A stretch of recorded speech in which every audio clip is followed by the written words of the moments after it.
Hi, this is William Ramsey. Welcome to William Ramsey Investigates.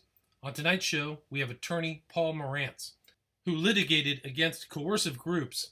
One of the main subjects we discuss is the group Synanon, started by Charles Dieterich. The following audio is of Charles Dieterich talking over the wire to members of Synanon, threatening violence against antagonists of the group. After the audio of Charles Dieterich, there will be a 3-hour discussion with Paul Morantz concerning his 2 books and his experiences litigating against coercive groups. This interview will only be 1 hour. The following 2 hours can be found on my YouTube channel at William Ramsey Investigates. Thank you very much. And I keep thinking of the militant posture. Militant defenses, don't tread on me, something like that. And that's what I think we must do that. I think we must do that. And I think taking this kind of a posture will decimate our population once again. Because it means doing something, which is, doing something different, which is the most frightening thing in an other-directed society, other-directed mentality, being at all eccentric.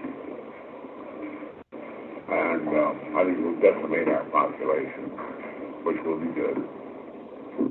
There are lots and lots of people who don't know who they are yet. Some of them are in Synanon, not too many, but they're looking for an aggressive, militant, religious posture, not lying down with the mind, and not passive,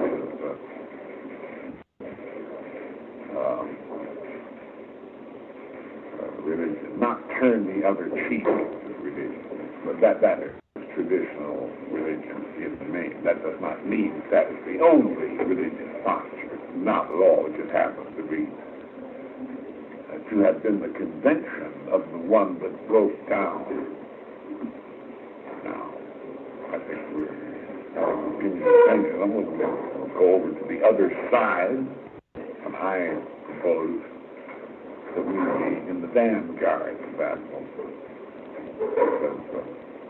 We've already tested it out in various small, tiny, minuscule ways by beating up the Vancouver punks, by beating up the San Francisco punks, by chasing the dingbats around with our hay rooms and so on. We're beginning now, most ineptly, to throw people downstairs in Santa Monica. We won't be as inept at this in another 6 months. We will not be inept at all. And I think that we could, without too much effort, get a reputation that will be all over the United States within 1 year's time. Don't fuck with Synanon in any way. I think that's what that's what I'm trying to do. I'm trying to do that, and I'm trying to bring that about. I think that is is the new religious posture. We'll see. Maybe I'm right. Maybe I'm wrong. I think we will bring that about. We started quite a while ago with the Imperial Green Deal and so on. We're doing that. They're taking our best people, putting them into this kind of situation. And it is our intention to do just exactly that. We're not going to mess with the old time, turn the other cheek, and religious posture. We're going to, our religious posture is don't mess with us. You can get killed dead. Physically dead. And we're going to crack some bones. Not too many, you don't have to. man. And we're going to react to all aggression toward us. We either think we have a good thing here or we don't. If we have a good thing here, then we're not going to permit people like greedy lawyers to destroy it. We're going to make certain that they don't and that their friends know about them. The preceding audio was of Charles Dieterich, founder and head of Synanon. Now on to the interview with Paul Morantz. The book that I read was Escape, My Lifelong War Against Cults, written by attorney Paul Morantz. Paul, are you there? Yes, I am.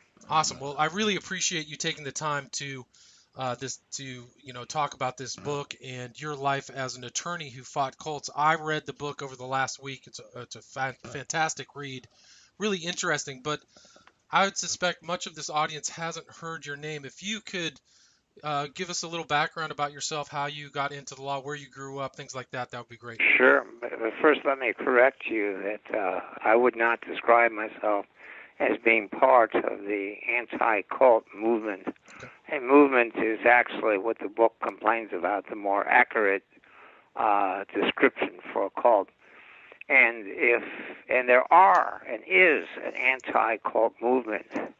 and sometimes it takes on the same characteristics of a cult, black and white thinking, the ends justify the means, and led to a period that's sort of past now of kidnapping, deprogrammings, and I was never a part of that. Okay, I was someone who tried to educate people about the dangers of cults.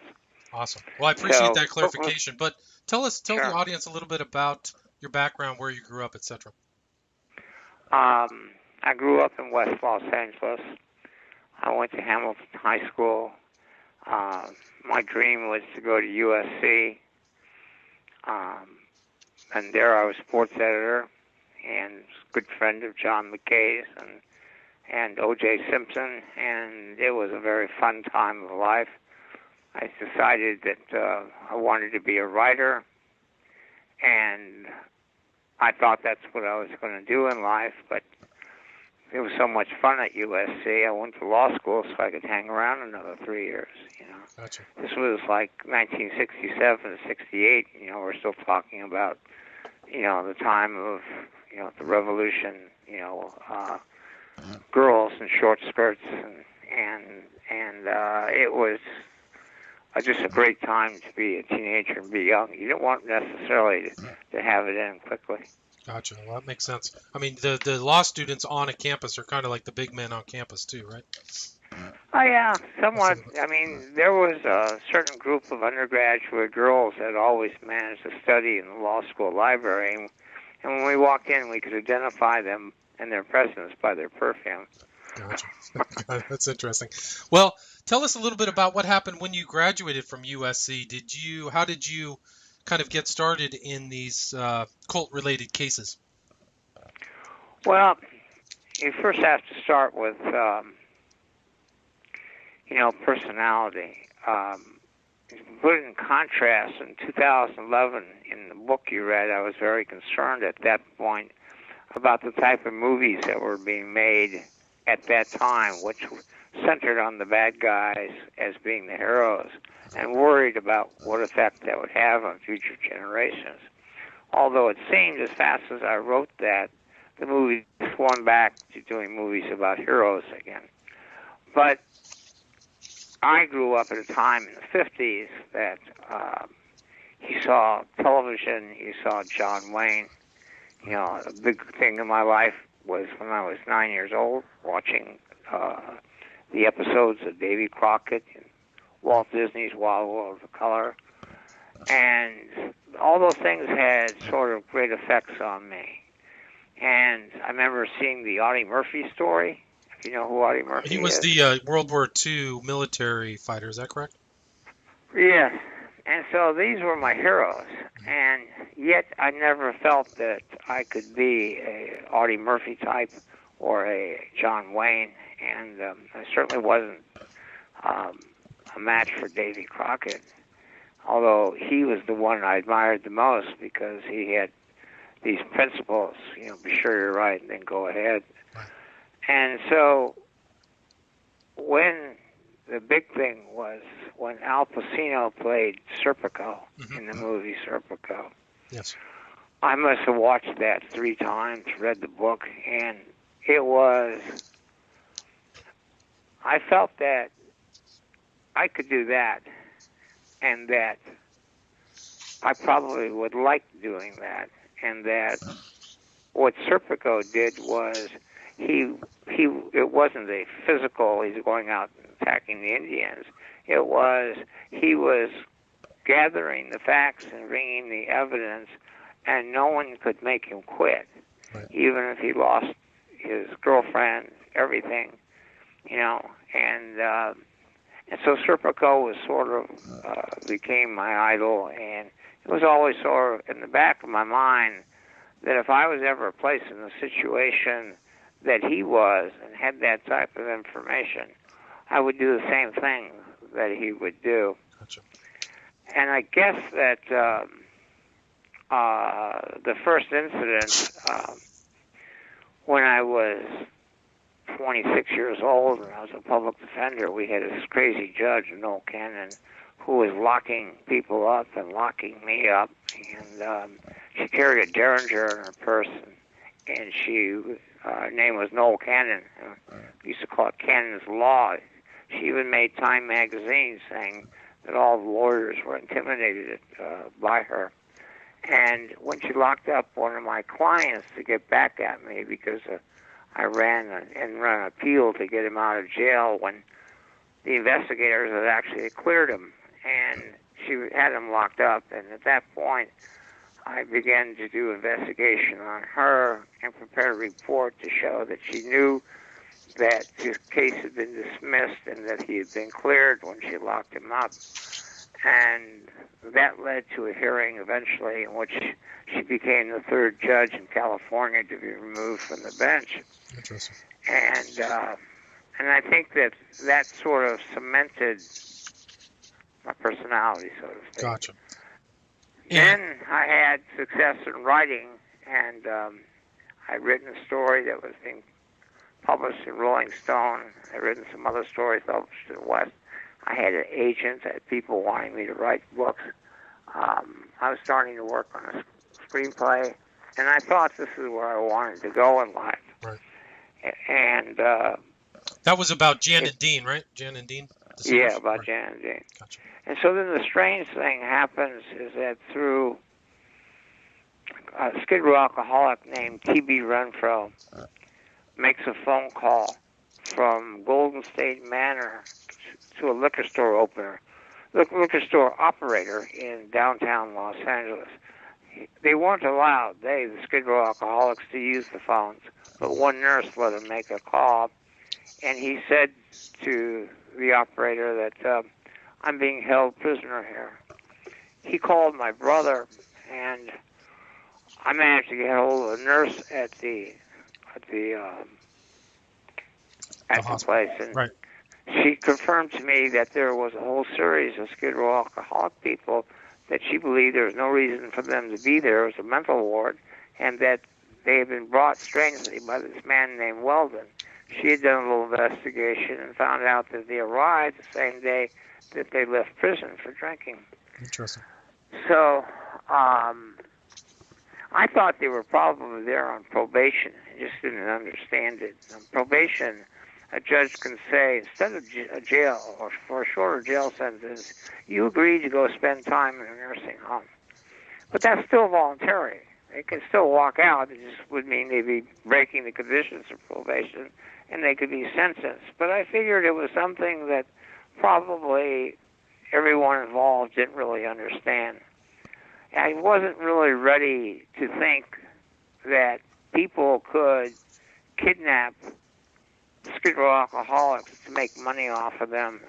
It just didn't seem like that was a likely thing. Right. But then the thing that changed, I guess, the course of my life was the next Saturday. There was a story in the LA Times. They had arrested X-ray operator, a guy that does portable X-rays at nursing homes, because he hired a hitman to assassinate the administrator of Ranchos Los Amigos. And the reason for that is that the administrator was going to testify that the X-ray lab portable guy was trying to bribe him to send certain long-term patients to certain nursing homes. Gotcha. And when I thought, wow, if that's going on in that industry, maybe I should call back that nurse again. And I was to spend about 2.5, 3 months pretty intensely researching, finding former employees of the nursing home. I finally found a bookkeeper who, for her own safety, kept copies of the payoff checks to the capper who brought the bodies Gotcha. to the nursing homes, Gotcha. where they were being filled with Thorazine.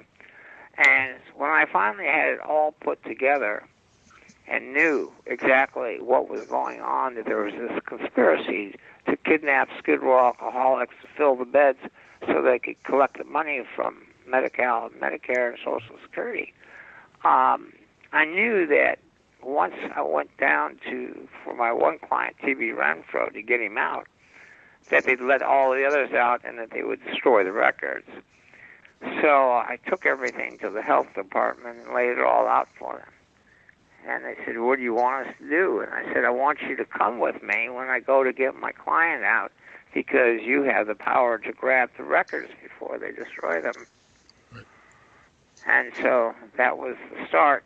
And so for 2.5 years, I was involved in that case. I had Skid Row alcoholics living in my apartment at times when their depositions were taken to make sure they stayed sober. I sort of became their babysitter. And when that case was over, I was sort of a local celebrity, not a national celebrity, but a local celebrity. You know, I was known to the health department. I was known to the county council. I attended many hearings. And so I had a lot of people sort of believing in me. Gotcha. But I thought that was my last of it. I thought, okay, I did my Serpico thing. You know, they could not make me go away. 8 law firms. You know, I battled the case and I exposed the nursing home industry. When T.B. Renfro, my client, died, he was on the front page of the L.A. Times as a Skid Row alcoholic who launched the biggest investigation into the nursing home industry in its history. So I felt, well, I've done that, did that, and now go back to my writing career. And about that time, I had Jan Dean now was being, made to a movie in CBS. So I got my into Hollywood, so to speak, because you can't really sell until you sold. It's kind of a hard circle, but now I had pierced it. And I met a woman that I thought I was going to marry, had 2 kids, and so I saw my life as being pretty well set. And I probably was going to leave law. I wanted to sell the next screenplay or write a book, something to just give me a little more security and confidence, because I wanted to raise these kids and marry this woman, and so I couldn't go back to, writing in some apartment, selling magazine stories, like the Rolling Stone, that did not really pay the bills, Right. Unless you went on a staff, and I don't think I would have wanted to do that. So I took a job at a law firm and was living a pretty normal life and thinking probably that that's what I wanted. Meanwhile, in 1976, I think it was, this woman, Frances, met Ed visiting from Los Angeles and Georgia. Ed worked from Western Union. Now, Western Union, for all the youth out there, this was long before the internet and email. Right. People sent messages, believe it or not, by Western Union. It's long ago, past history. It'd be like getting the original printing press. Right. But Western Union was still going in '76, and he fell in love with her and married her, brought her back to Los Angeles. And she had some history of emotionalism after she broke up with a boyfriend, and now she lost a job, and she was having unfounded fears about her husband, and he might want to leave her, that she wasn't holding up the marriage. She had unfounded fears that something bad was happening to her parents. She was becoming moot and sitting in a chair while they're all watching Laker game. Tears were rolling down her cheeks. And Ed decided to take her to the UCLA neuropsychiatric the next day when he got off work. But in the morning, he dropped her off at Venice Family Planning Center to see if she could get a tranquilizer. Venice does not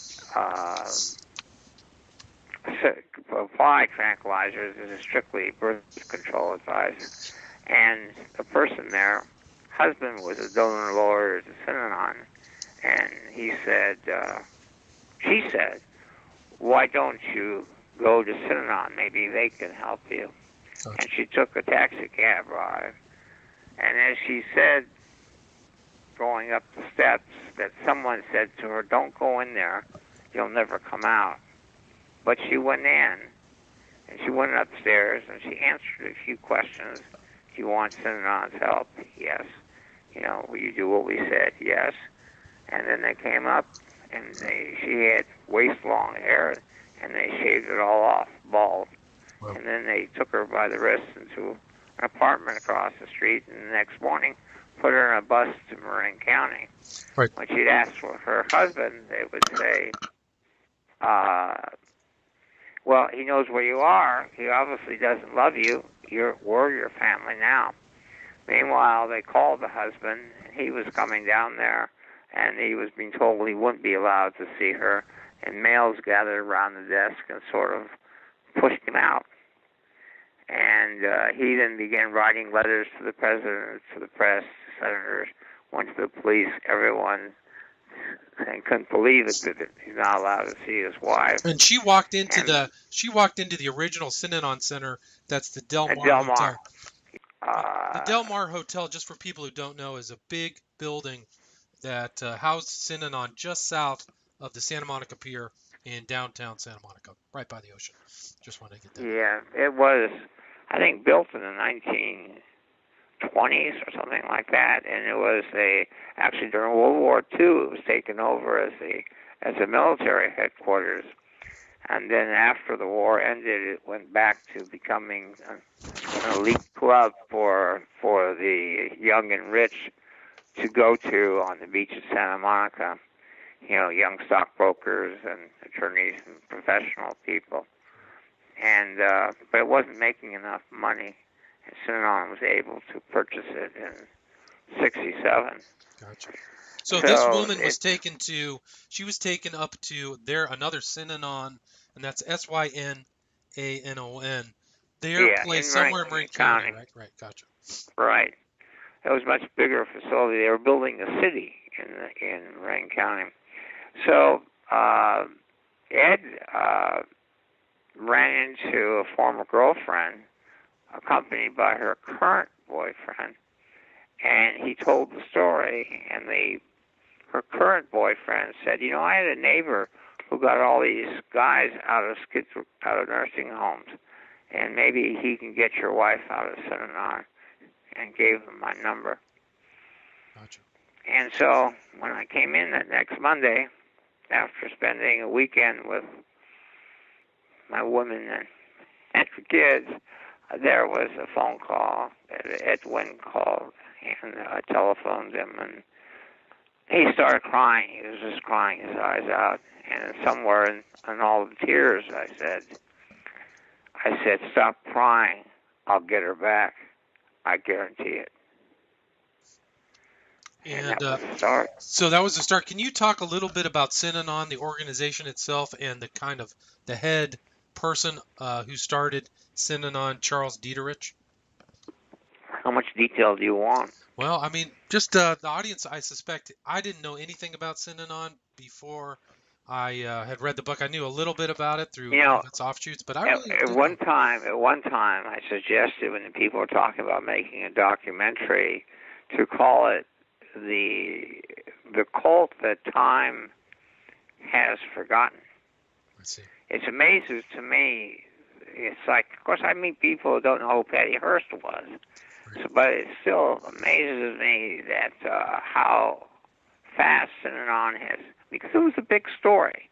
It was a really big story. It occupied the headlines of newspapers and magazine features from its conception in '58 to its end in 1991.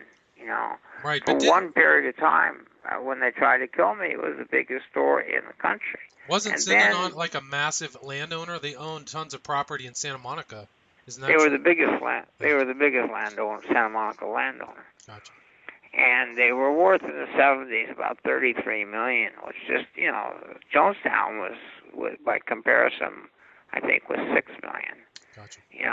And of course Jonestown occurred 6 weeks after Synanon. Yet history has gone on to always repeat and tell the story of Jonestown, but Synanon was actually far more dangerous. Jonestown erupted within and exploded with a massive suicide, which has happened many times in history. It was to happen, after Jonestown. What Synanon is that they developed a hit squad that went out and attacked people from the West Coast to the East Coast. There was 3 attempted murders, and from their own documents, I'm able to put together about 88 beatings, physical contacts. And it was an organization that had political connections. Dietrich was offered, and his wife were offered posts by our current governor. And back when his first time he was governor in the '70s, and he was, the subject of 4 or 5 books. They made a motion picture on Synanon, Columbia Studios, with Edmund O'Brien playing Charles Dietrich, the founder. Talk a little bit about Dietrich and what, not just the Imperial Marines, but what they kind of instituted and what they believed they could do for the individual.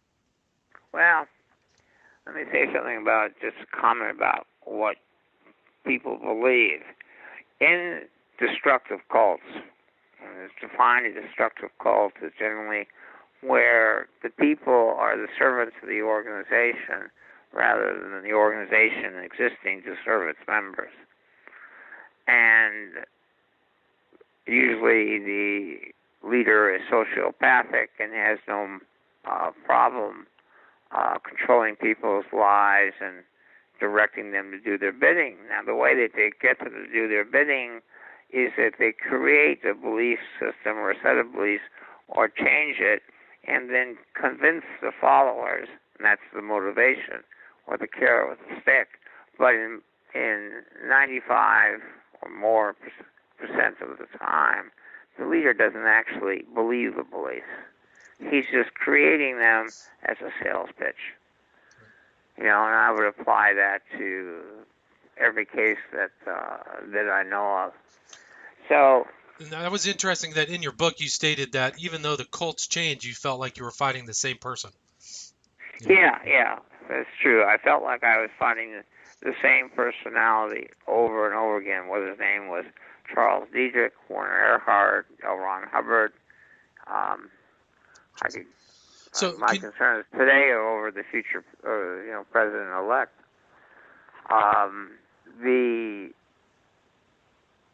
The same kind of personality traits.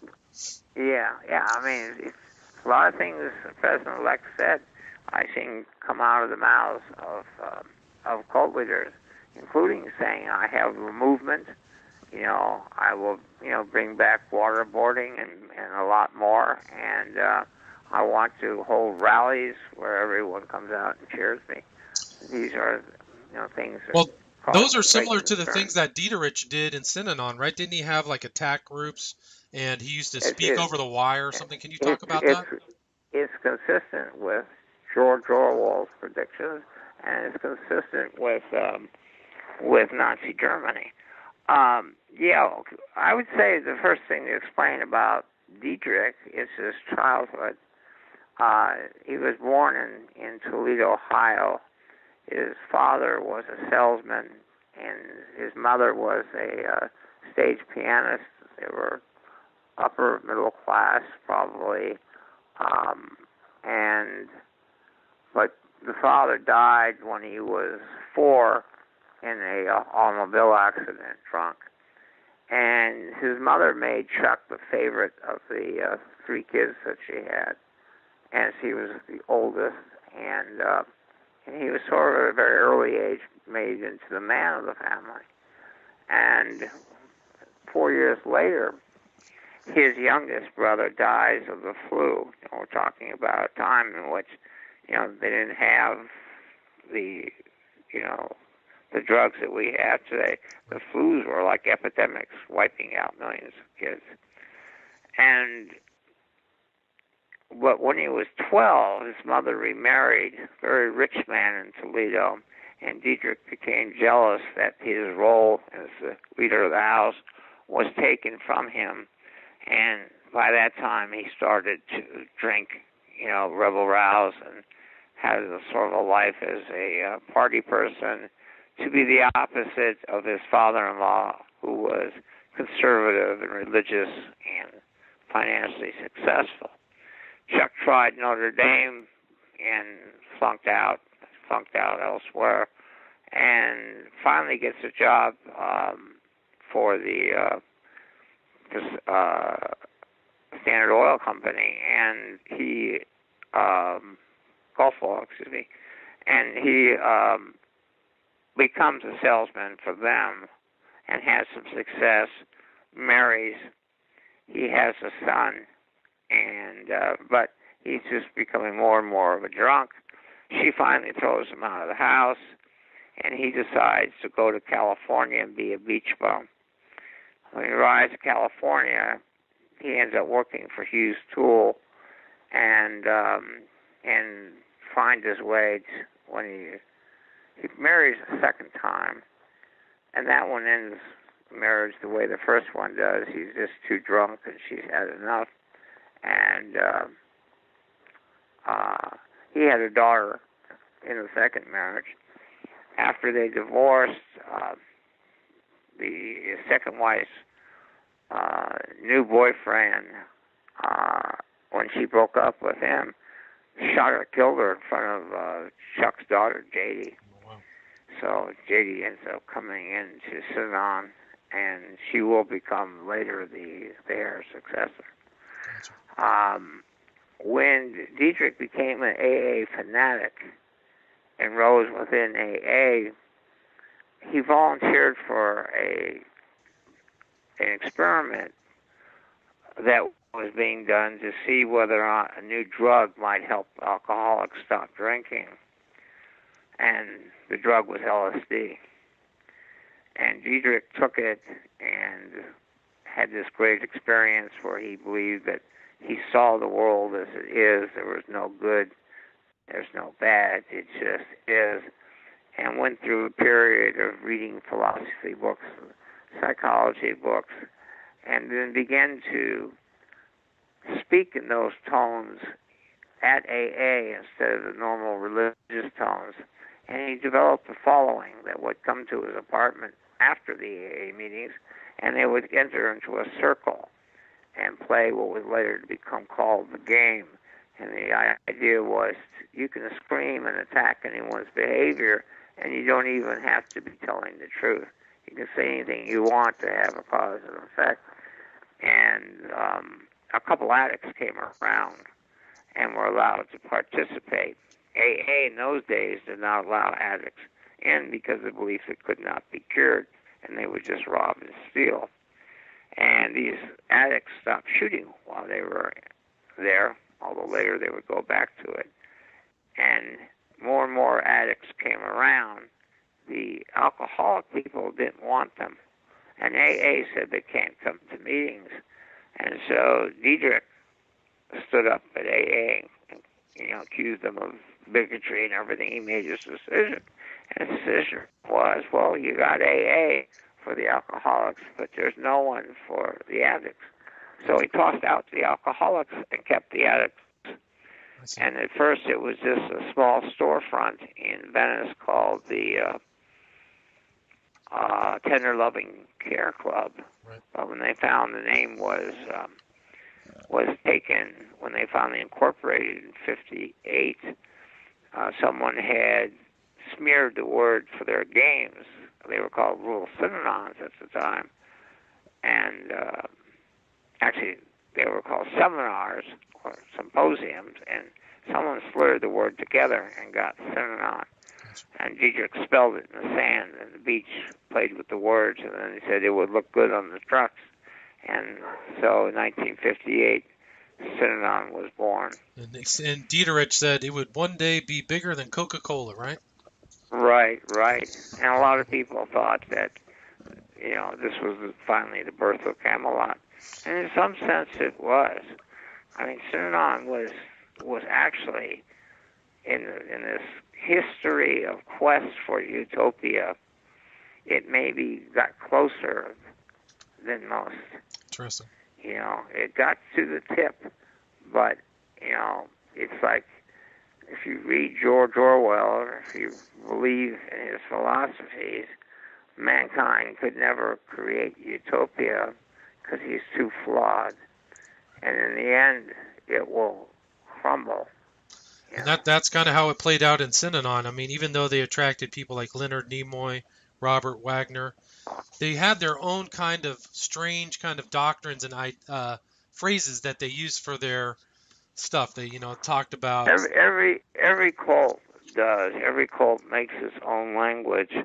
Whether or not it's Scientology, Synanon, Moonies, and Lifton, Dr. Robert J. Lifton, in his book on the brainwashing of the prisoners of war, said that everyone thinks they're becoming smarter because they're learning these new phrases and these new words. But he says it's actually reducing your capacity to think because your language is being reduced to small phrases. Right, gotcha. And to repeating small phrases. So you're actually not, it's the language of non-think. Gotcha. Yeah, I mean, it's interesting, all those phrases and terms. And I mean, he was basically like a human potential. It became a human potential movement, right? From kind of drug rehab. Yes. I mean, I could go on for a long time about Maslow, who was sort of the creator of all this. But see, Synanon just copied, as it went along, sort of whatever was popular at the time. So in the 50s, you had the coffee houses and the beatniks. And so the image of Synanon was a coffee house and where people played bongos. And so Hollywood sort of discovered it. Charlton Heston, like I said, Natalie Wood, Lucille Ball. Everyone was coming down, Steve Allen, because they wanted sort of an escapism, they thought, from, if anything, from the phoniness of Hollywood. Synanon was real. People talked, supposedly, about real problems and the problems they had growing up, and it was very attractive. The amount of non-addicts who would come to their Saturday night parties and donate money just kept growing and growing, and Synanon became more and more famous. And then it just kind of went sour. I mean, you talked about the Imperial Marines. You talked about some of their strange stuff. Well, it's a lot slower process than that. It's in my other book, Miracles of Madness. I only tell the story of Synanon. It's a huge book. It's 670 pages, and it's meant to be the most complete study of one group that you'll ever see. I had every newspaper ever written on Synanon. I had all their memos. I had tape recordings of Diedrich, and I was able to put together this amazing story in history. But it was, first the addicts began to use the language of the street, the swear words, and they were allowed in the game so you could, attack people. You were not allowed to commit violence, and you were not allowed to threaten violence. The belief was that that would stop people from speaking. And then also, if there was violence, that the police were waiting to tear them down. Synanon was born in controversy. You had a group of criminologists like Louis Yablonsky and different people that thought it was, the greatest thing in the world. And you had a senator tell John F. Kennedy that it's a miracle on the beach. Santa Monica was against it. They did not want a beacon attracting addicts from all over the country who would then fail and then, occupy Santa Monica. Right. They wanted Synanon, gone. And they arrested Diedrich for operating a hospital without a license and out of zone. At that point, using a National Guard armory that was located on the beach right on the edge of Santa Monica. And Governor Brown Jr. signed a bill, Pat Brown Sr., his father, signed a bill in 1961 that exempted Synanon from health licensing under accepting the Synanon argument that the public had failed in curing drug addicts. So keep the state out of Synanon and let Synanon go its own way and find its own cure. Gotcha. And that was accepted. There was a very powerful minority view that Synanon didn't cure anybody but absorbed people, and that it had cultist aspects, and that one day there would be a state of mind in Synanon that they were afraid of. Turns out that those people were the ones who had a better crystal ball. But you can't blame the people who jumped on Synanon's wagon, because they had, from the beginning, like 13, 14 people, average age, say 35, 36 years old, that had robbed banks, that had, done stick-ups, that had, been hooked on heroin since they were, 15 or 14, who now were living lives that were envious. And a large part of that was that they had reached an age where they were tired of the streets. They had reached an age where they were ready to commit to something, to get off drugs. And then Synanon sort of made the discovery that, one is, there was hope, because at that time in 1958, the idea that you could ever cure a heroin addict was thought to be impossible. There was no hope. We might as well just give him his drugs or shoot him. Gotcha.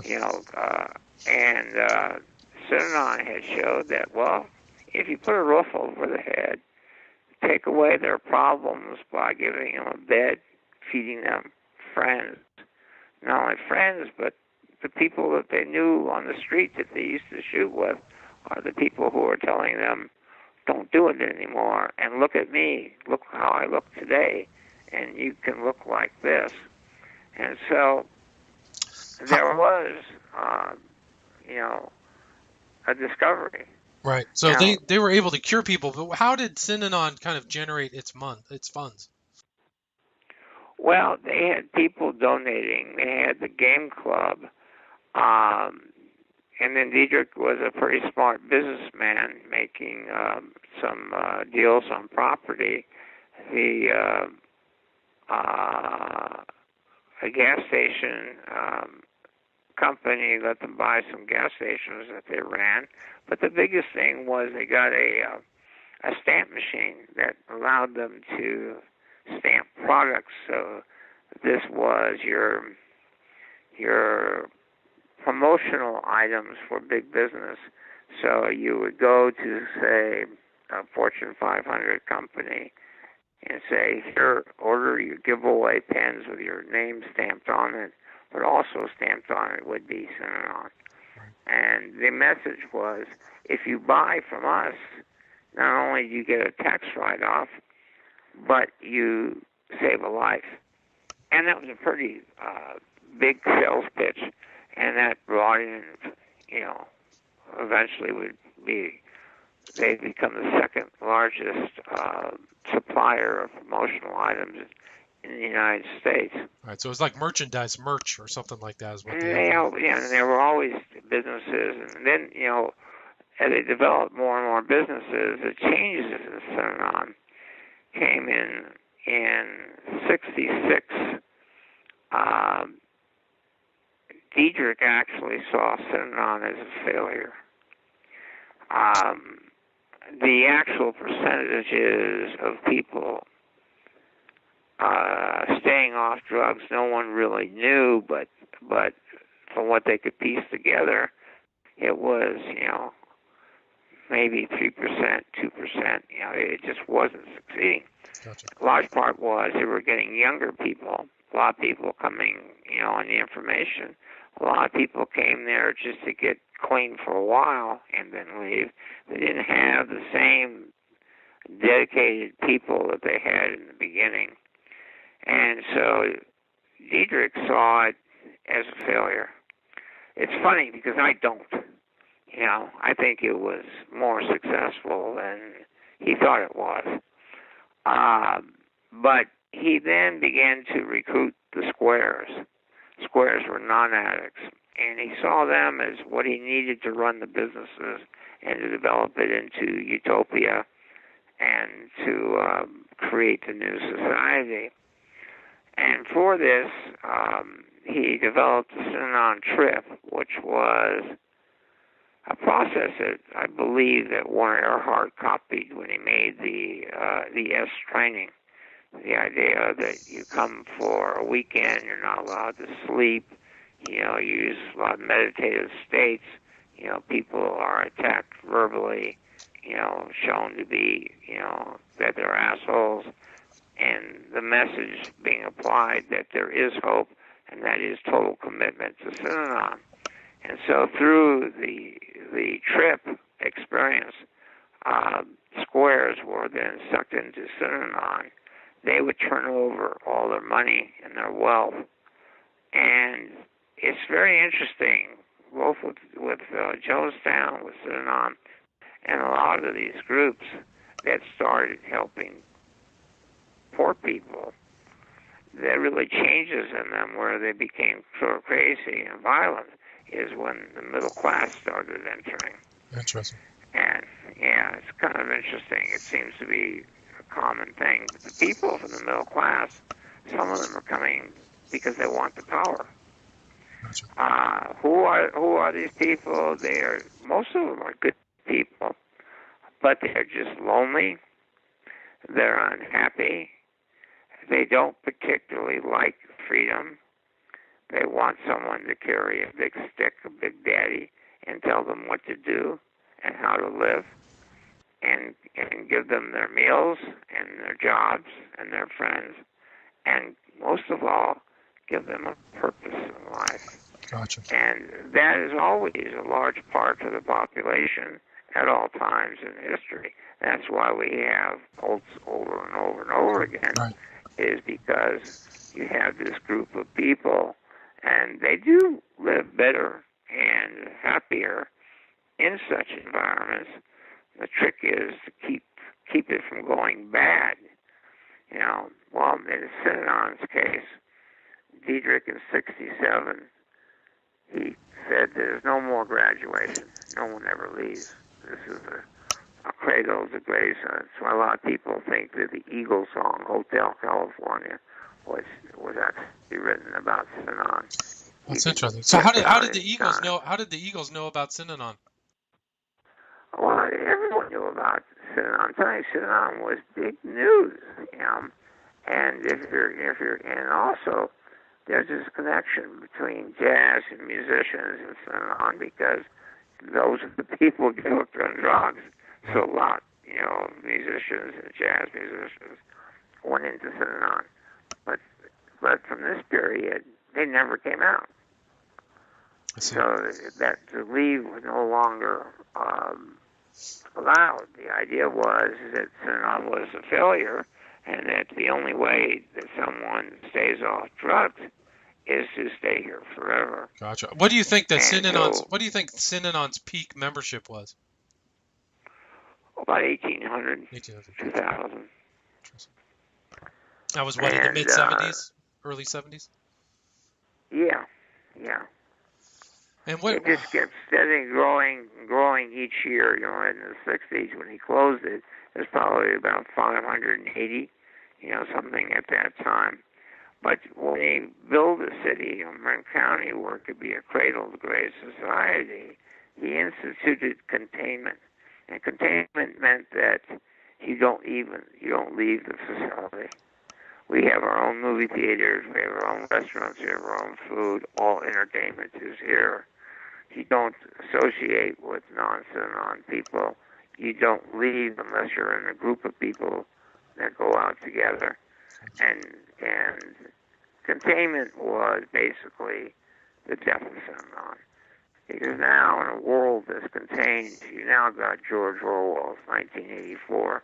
You've got the wire, the speakers, the public address system. But Diederik is now surrounded by yes men. Nobody who will say no to him. And everyone will reinforce his any idea. And no one's having any source of information or contact other than Synanon. Synanon and the wire. So can you explain what the wire was and how that functioned? They set up speakers all throughout. They had, later they built a city in the Badger Mountains in Visalia, and then one in Lake Havasu. And the wire was a broadcasting system. There was a radio station, and it was 24 hours, and it was in all the bedrooms, all the hallways, the bathrooms, and, Diederik could patch in with a microphone and speak any time. And then there was always your DJ who would be playing news, and they would play over tapes of Diederik speaking, and eventually the major conversation on the wire was the enemies and getting the enemies.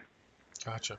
It was 1984. Everyone says when 1984 arrived, they said, well, it never happened. Orwell was wrong. The fact is it happened in 1977. Gotcha. And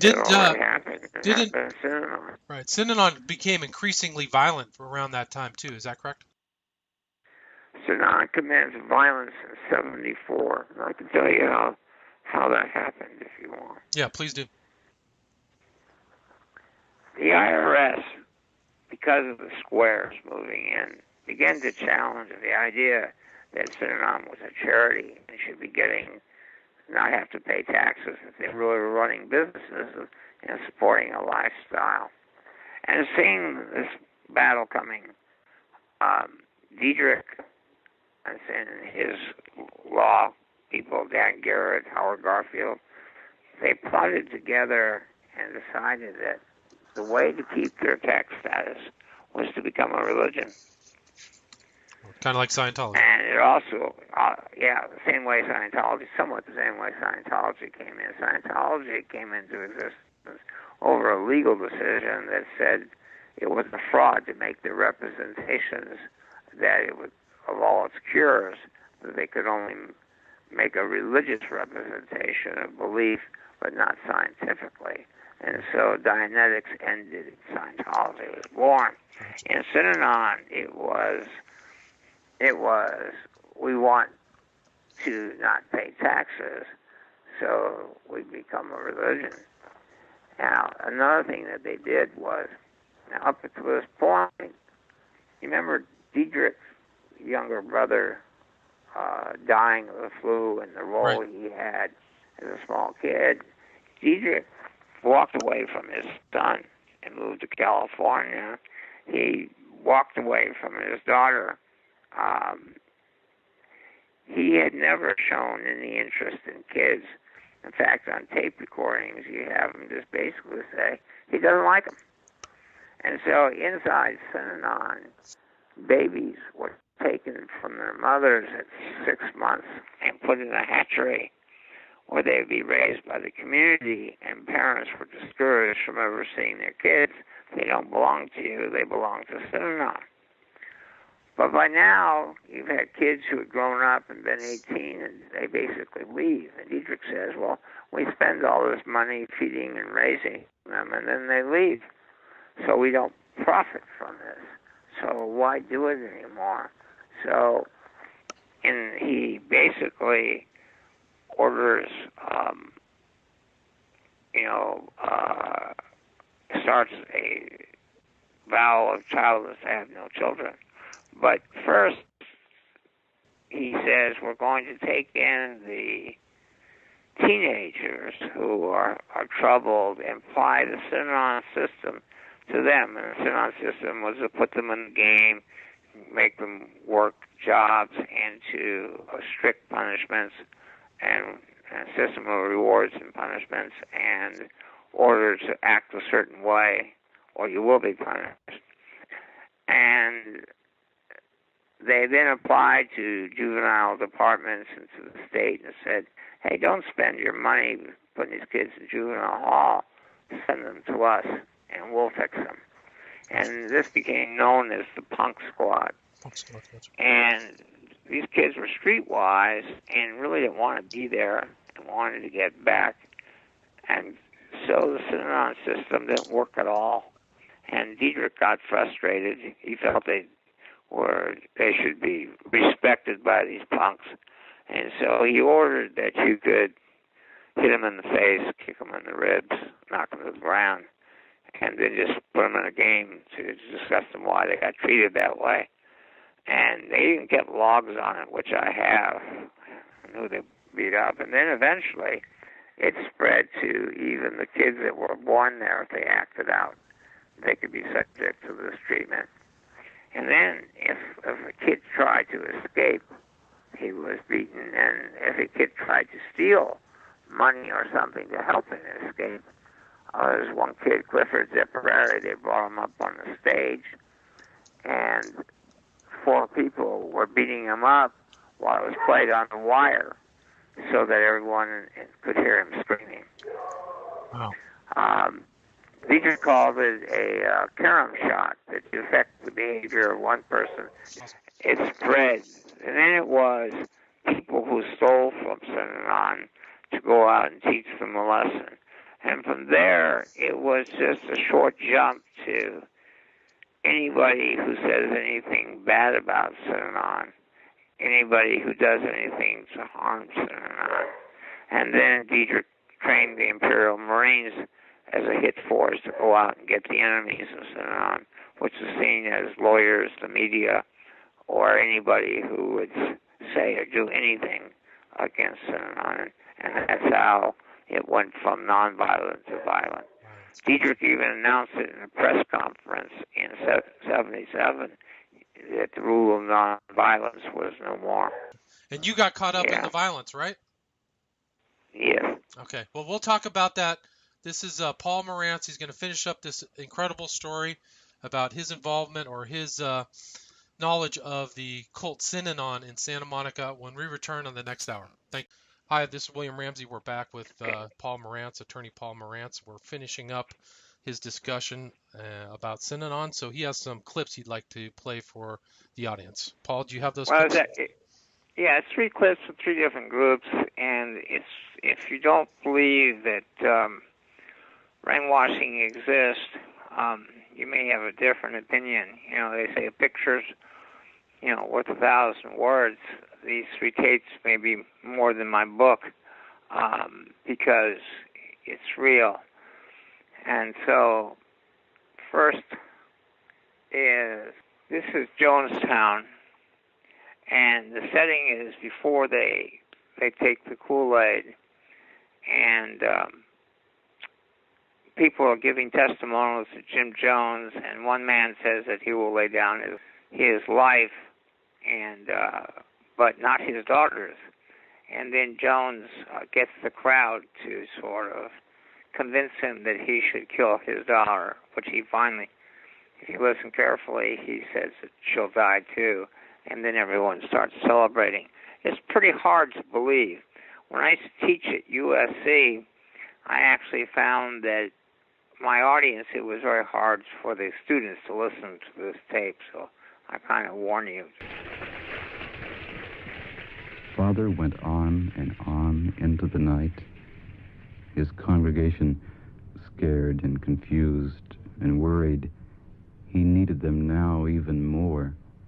They responded often with shouts of praise and murmurs of amen, and lined up to come to the microphone to testify to their love for him and their love for socialism, a love so pure they would do anything to prove it, commit suicide, even kill their children. How do you feel about it? You may die tonight.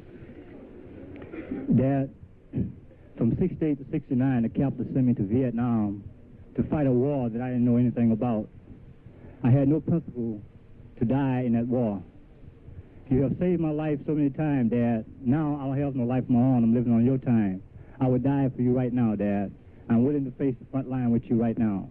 Thank you, Dad. Since I've been here, all I've seen is the beauty of socialism, and I feel that my life is fulfilled.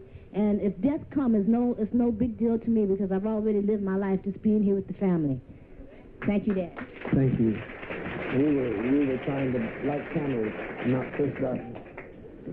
I'm prepared to die for this family if I have to for freedom. Thank you, Dad.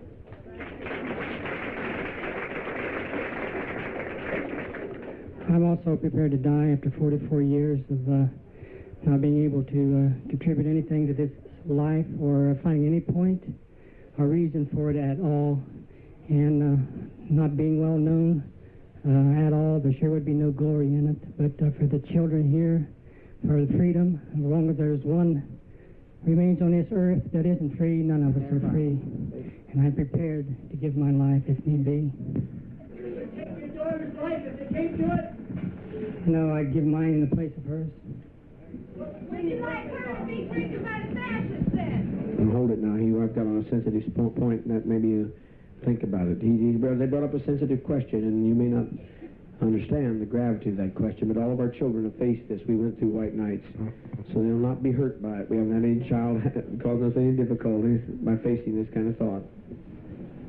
Jerry, the question would be, if the fascists were coming up the road right now, and we were going to lay down our lives and fight for it, you say you would give your life for your child's, but would you leave it for the fascists to have? What would you do in that case? If it came to that, I would have to take her life. Fine. You understand that? You understand that? Well, you... But she's so old, she'd fight. How old is your child?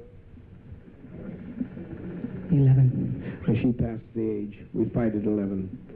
It's under that we consider that. She would take up a cutlass and fight till she was dead. Unless it came to an overwhelming invasion, then we would gently put them to sleep, which we have, where they never know what hits them. We are already prepared for that. People who are really loving and a father who's genuinely compassionate is prepared for all such emergencies. But you don't do that as long as there's alternatives in which you can make a mark. You don't do that unless there's alternatives. All alternatives are closed for you to make a mark against fascism. Yes, I think you all should die tonight if it's our turn. I'm willing, Father, to stand with you all the way, just like I always have told you 3 years ago. Everything seems and will always be the same. I'm not changing. You don't need to say. You don't need to say no more. I remember your fight. I love your Father. I know you do. I know some of my people that others go. I felt like they're gonna hurt you. When they hurt you, they hurt me. I'll tell you the truth. I'm not gonna lie. You're the only father I have. It's the only family I have. I give up my brother. I remember you fighting. To you. I remember when you sang, I never heard him. Sing it for us right now. I'm going to sing it for you. All the days of my life, ever since I've been born, I never heard a man speak like this man before. I never heard a man speak like this man before. All the days of my life, ever since I've been born, I never heard a man speak like this man before. Come on, sing it. Ever heard a man speak like this man before? The days of my life, ever since I've been born, never heard a man like this man before. That's true. Wherever in the hell it's brought us on principle, it brought us on courage, and it brought us to the right place. I never heard a man speak like this man before. I never heard a man speak like this man before. All the days of my life, ever since I've been born, I never. Louder, louder. Clap your hands. I never.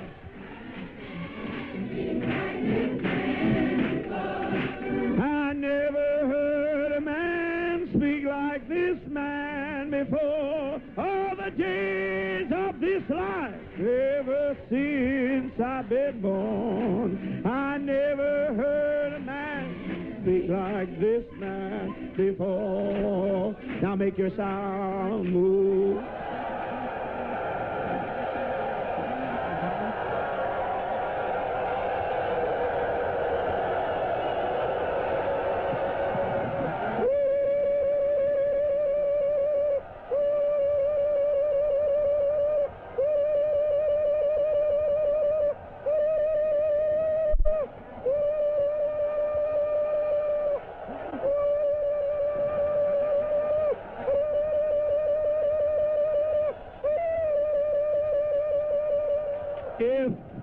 If by any chance you would make a mistake to try to come in and take any one of us, we will not let you. You will die. You will have to take anybody over all of our dead bodies.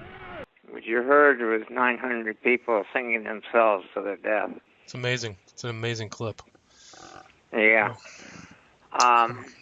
Next one is, this is the Center for Healing Therapy, and when people were brought in, they were made to go for 2 weeks every day to meet with a therapist in a room.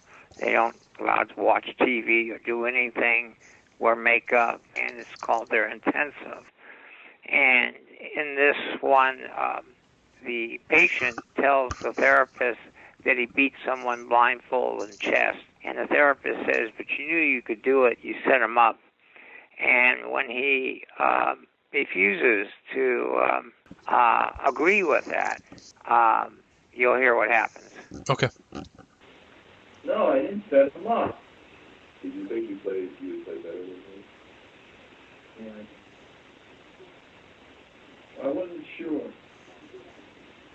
Can't be sure of that. We got. Fucking boy, stop it! Don't do that again! One more fucking time and I'm gonna rip you apart! So I'm not fucking around! I mean it! I know you do. God damn it! You want to play innocent right now? No. Well, you better get up and do something about it! Let's hear the innocent boy! Let's hear it! Stop it, God damn it! Say that again! Stop it! Keep saying it! Stop it! Keep saying it! Stop it! I'm not gonna stop it until you get that fucking voice out of you! Stop it, goddammit! Stop it! Stop it! Don't kick me, you asshole! I'll kick that shit out of you! I know you will! Stop it! You wanna play innocent? No, I wanna play innocent! Then you start talking, stand up! You start talking! Oh, you scared. Now let's hear it. I'm afraid you're going to... Oh, fuck. You're not afraid I'm going to kill you. Stand up. Now talk.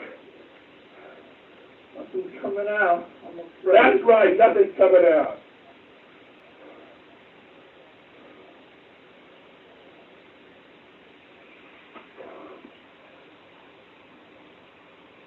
I'm afraid of this all the time. You're going to do this.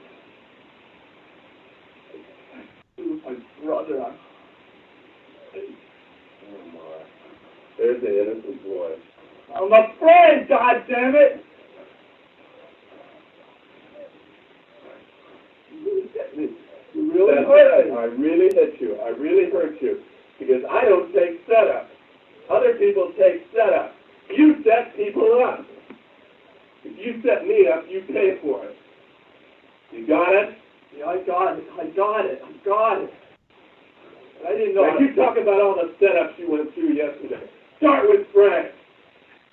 The point of it is that the key to brainwashing is to get people to confess their sins. When this guy wasn't confessing in the way that they wanted, as you could hear, he was attacked and told that he's going to get it again. And now, at the end, he starts confessing and saying what they want him to say. Gotcha. And that's a clip from the Venice Center for Feeling Therapy. Joseph Hart, who actually was teaching at USC at that time, and they actually, when they started, they were teaching at Irvine and recruited a large part of their class to join the Center for Feeling Therapy. The person that you heard attacked on that tape stayed there for 9 years. Therapeutic community. Remarkable. They controlled, who they lived with, who they could have sex with. They had to get permission to break up. They were assigned jobs. It was pretty amazing. And then now, cult of cruelty. This one here this was seized. There will be small islands. Second, this was seized by the LA Police Department on a search warrant at Synanon, and after the attack on me. Gotcha. And Synanon, knowing they were coming, had moved tapes out, cleaned it up, and they didn't really find anything, but as one officer was leaving, he spotted 3 tapes, cassette tapes, and a rubber band that had fallen behind the cabinet. And when Swan got home, it was labeled, "Don't fuck with Synanon," the new religious posture. And this was the key evidence to convict Dietrich. Okay. So here it goes. And I keep thinking of the militant posture. Militant against "don't tread on me," or something like that. And that's what I think we must do that. I think we must do that. And I think taking this kind of a posture will decimate our population once again. Because it means doing something, which is, doing something different, which is the most frightening thing in an other-directed society, other-directed mentality, being at all eccentric. And I think it will decimate our population, which will be good. There are lots and lots of people who don't know who they are yet. Some of them are in Synanon, not too many, but they're looking for an aggressive, militant, religious posture, not lying down with the man, and not passive.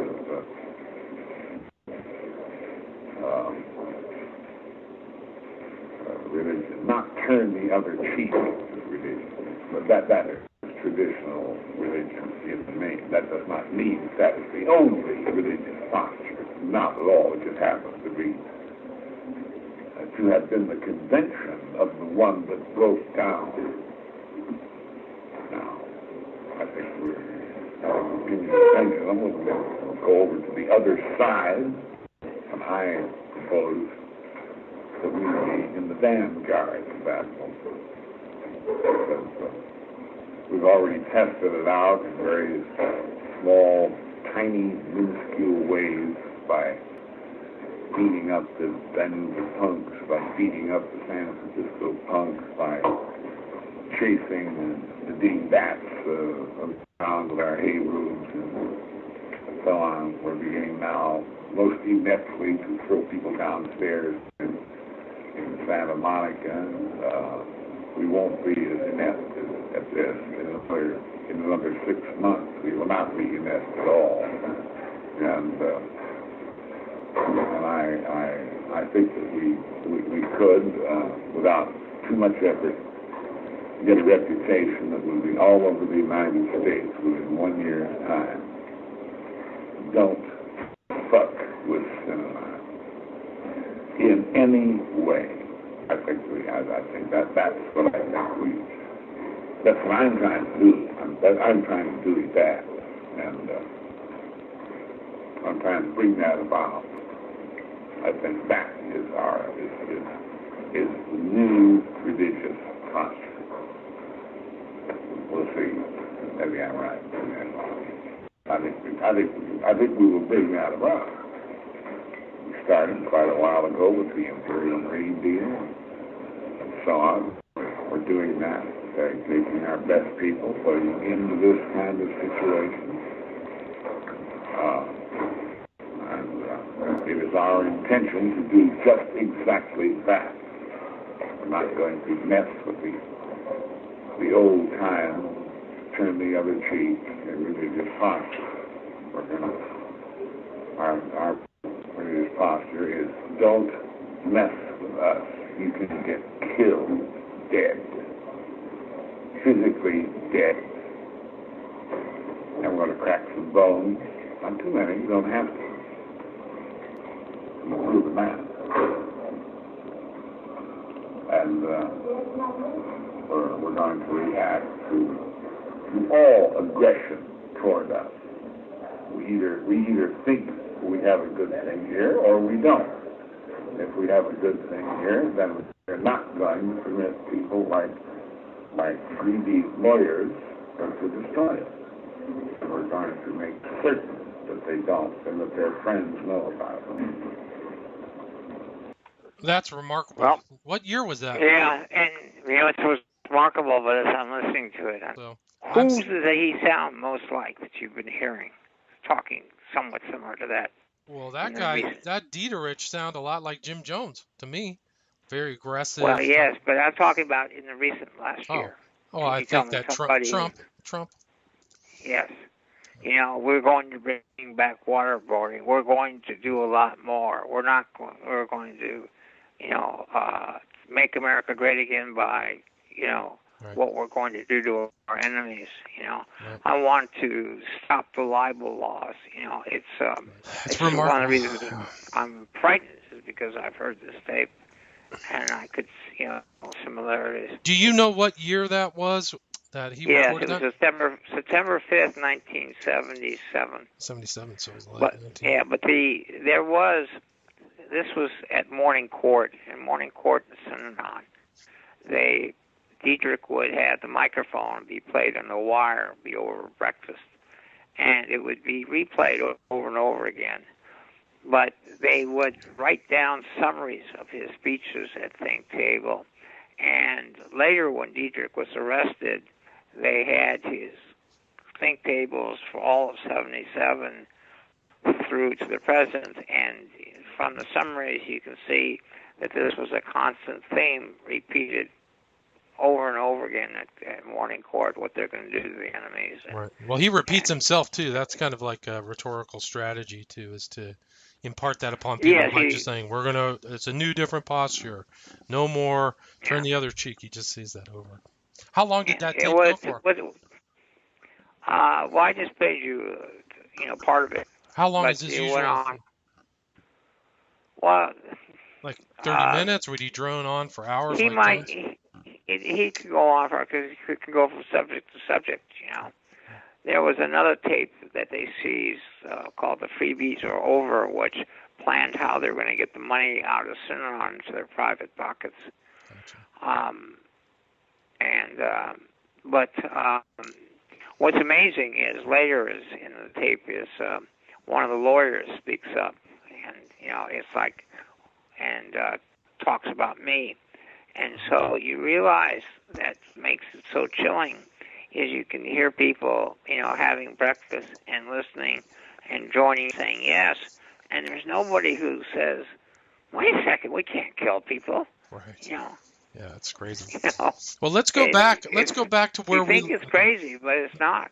Well, it's the way human beings are. It explains. Cults are microisms of larger society. When you really study them, you sort of understand what happens in nations at a bigger level. You sort of understand, why ISIS was so predictable, a result from the Iraq War. You understand how people polarize, particularly when they're attacked. Right. And I think it had a lot to do with the way the election went. With the, if you look at my book, it was written 2011. It came out in 2012. Mm-hmm. And I said, what does the future hold after the economic chaos in 2008? Right. The fear over loss of jobs the modern technology has, and the globalization, and then the ability for someone to rally people through social media. What will the future hold? Of course, I never said, the person. That was very portentous because Trump clearly is playing off of people's fears, and he's a master of social media. They say he's one of the best users of social media they've ever seen in a political sense, sending tweets all day.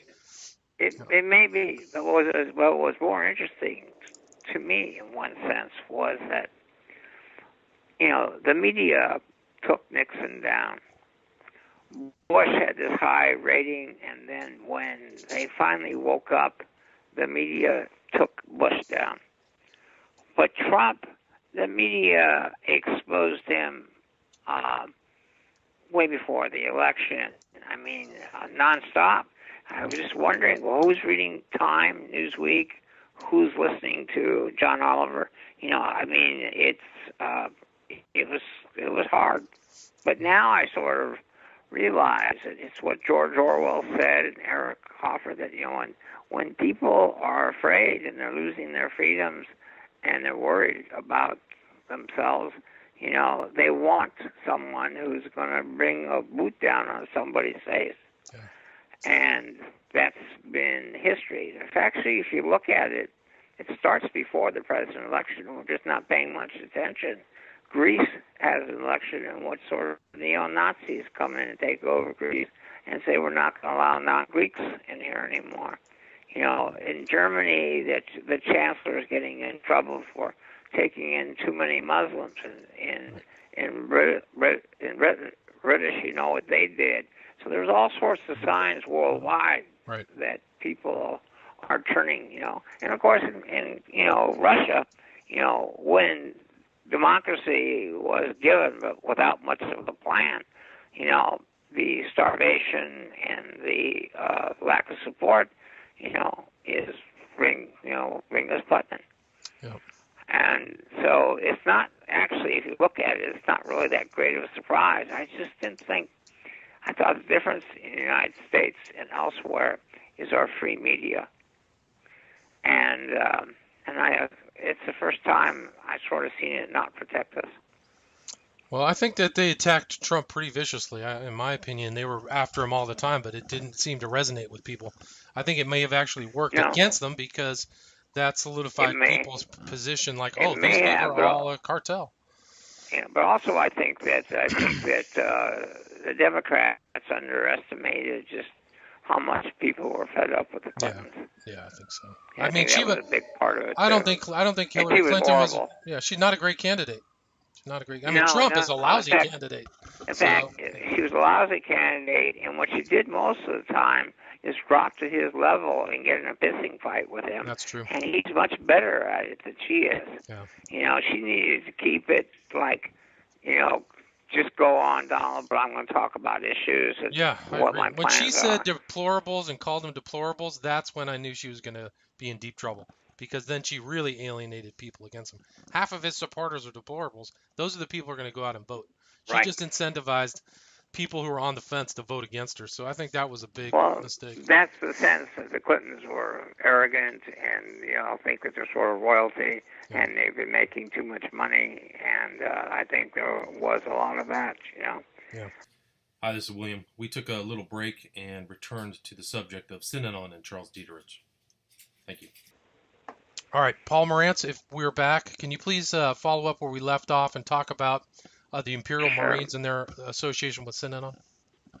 In the tape that I know is going to be played here or has been played about Dietrich, he talks about they beat up the Danuba punks and the San Francisco punks and were throwing people downstairs in Santa Monica.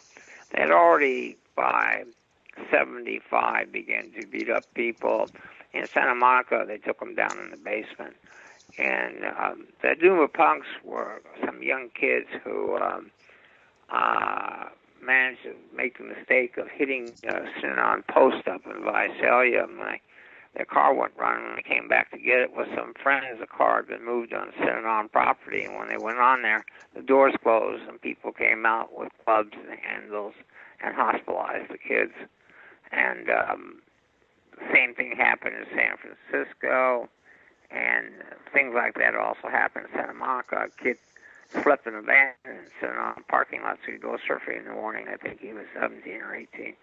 And they surrounded the van, took him out, and beat him up. Later, two black couples in the same car came in looking for a parking space, and they were attacked, mercifully beaten. And Dietrich on the tape says we're going to get better at this. And so in April of 1977, 12 to 15 people are put on a list to be Imperial Marines. And in Depot Flats in Visalia, next to Synanon's airstrip, they commenced training to become Imperial Marines, being taught by an ex-sergeant in the military, and then ultimately by a Dr. Doug Robeson.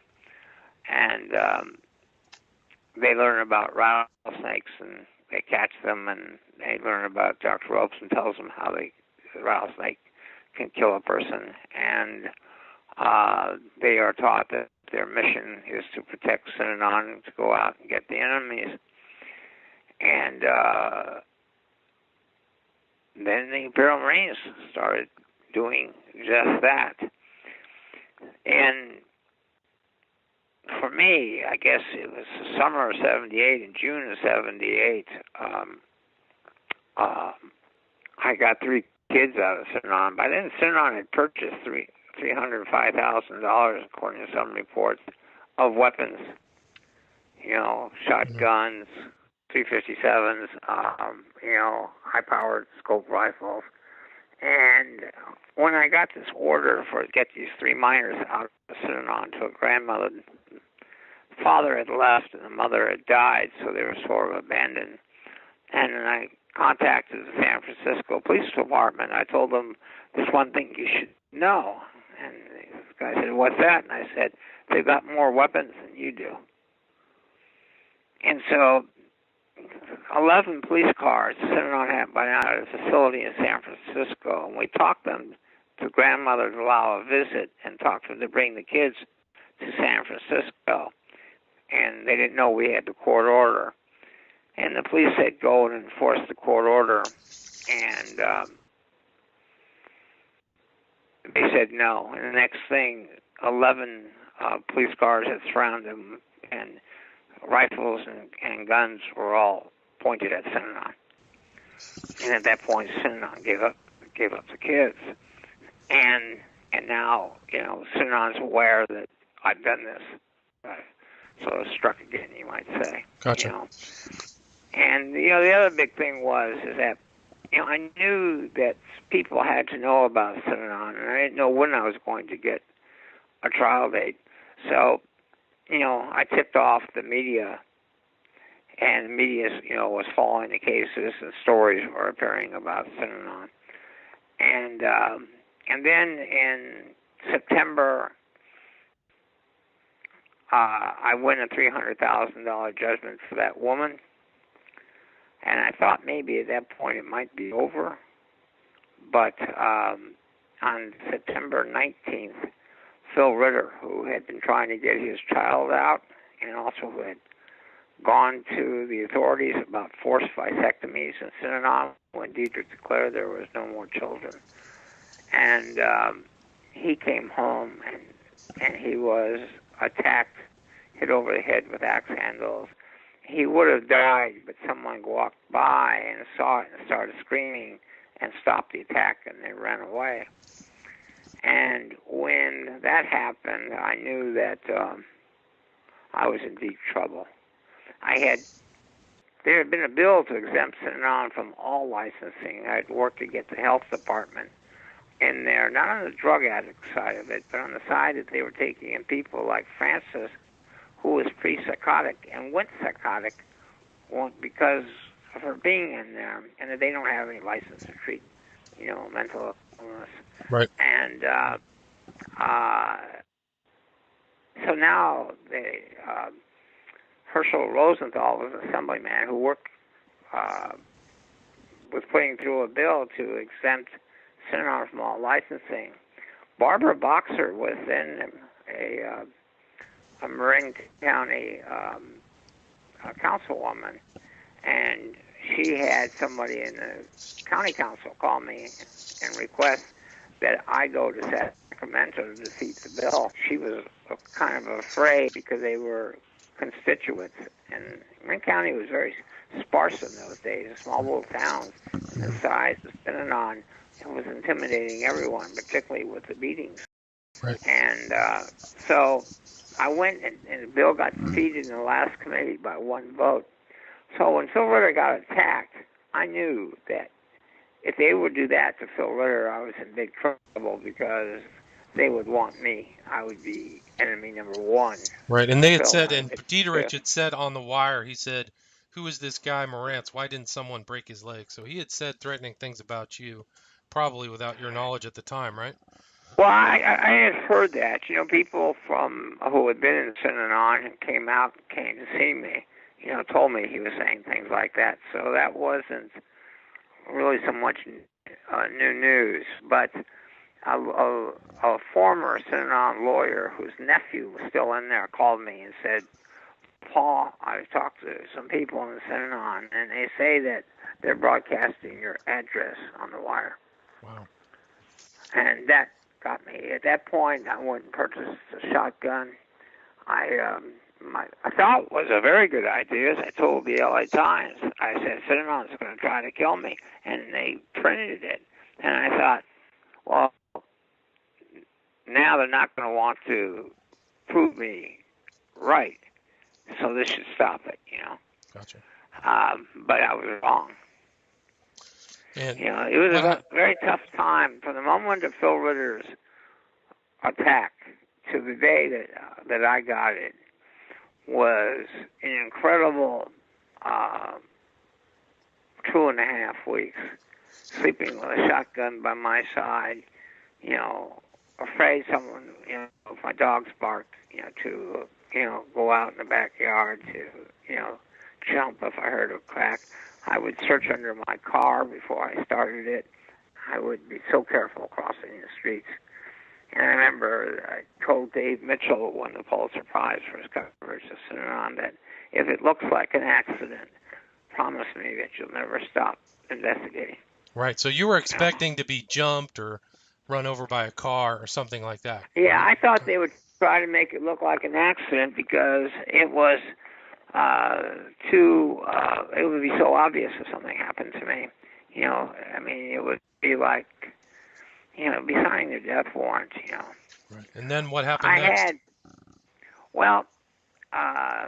Joe Musico, who won Paul Morantz, had, he'll blast me with a shotgun on the freeway, but someone else suggested putting rattlesnakes in my mailbox, and that's what they did. That's what they did. So you walked out to your mailbox in the afternoon. When did it happen? No, my mailbox was in the wall.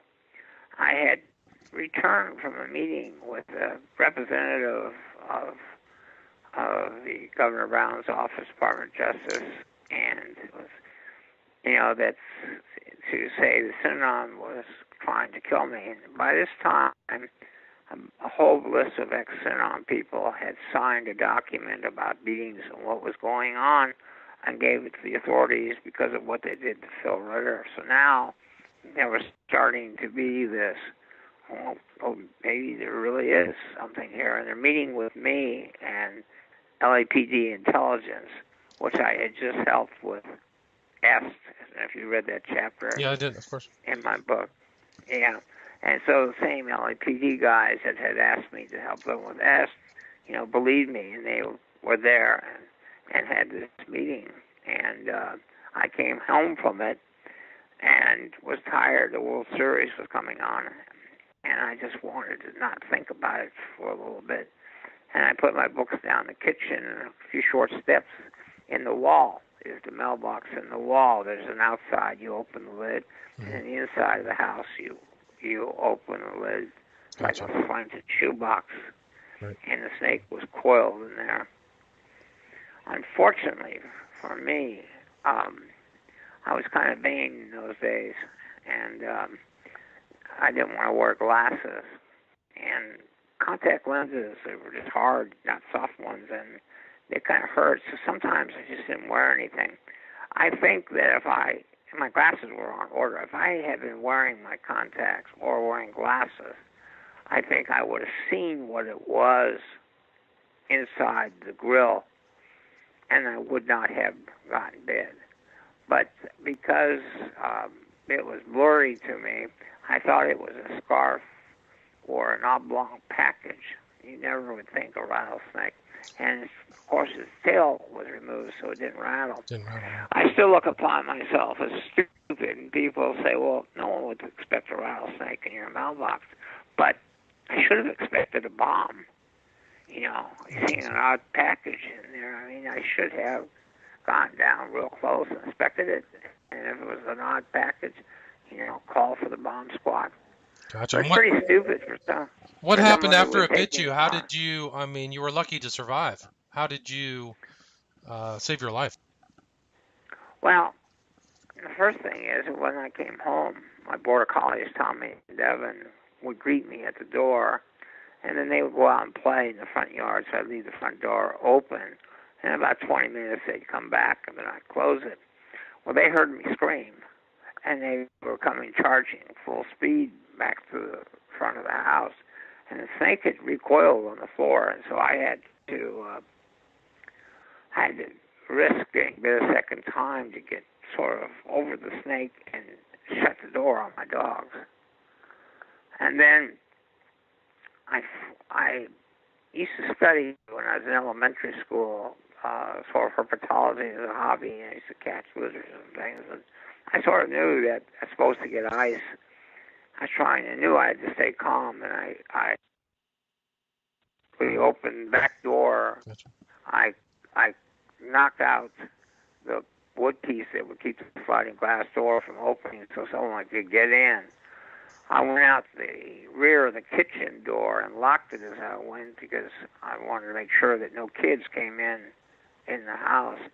And then as I went out the back door, I started screaming to my neighbor to call an ambulance and that I had been bitten by a rattlesnake, with Synanon. And apparently I was in the street pretty much screaming, and people came out and they laid me down and put blankets over me. And as with luck would have it, one of my neighbors at the college he was at, he had just taken a course on what to do on a rattlesnake bite. Wow. And he, cut my hand and tied a tourniquet, took off his shirt and tied a tourniquet, and he may have saved my life. Wow, that's amazing. That's very fortunate. Very fortunate. So back then, that was a big story in the local news and the media, correct? Yeah. In fact, I remember, they didn't have enough anti-venom at the Santa Monica Hospital. I got 3 vials and then was transferred to USC, which was a snake capital, actually, treatment in the world at that time. And I remember the doctor, a young woman doctor, came in and she sort of laughed and she said, "How did a big, strong man like you manage to get bit by a rattlesnake?" And I said, "It was in my mailbox. It was a murder attempt." And she looked at me like, "What?" And then all of a sudden, she heard noise behind her, and she saw all the policemen lighting up the hallway to protect me. Amazing. That's an incredible story. There's a picture of you in your book in the hospital bed with tons of photographers and guys from the media taking pictures of you. It's a pretty interesting. Yeah, it was a pretty amazing thing because, it was like at the time, even though I'd see some new stuff on TV, I had no idea what was going on in the outside world. I didn't really have quite the sense of that this was the biggest news story in the world at this point. And so when they told me that they were taking me in the room to talk to some press, I just expected, a few media people. And when I was wheeled into that room, I was shocked. Yeah, it was a big story. Unfortunately, I gave such a big speech about how there was going to be more violence and more cold violence that 2 of the people who were there went to Jonestown and died. That's a remarkable story.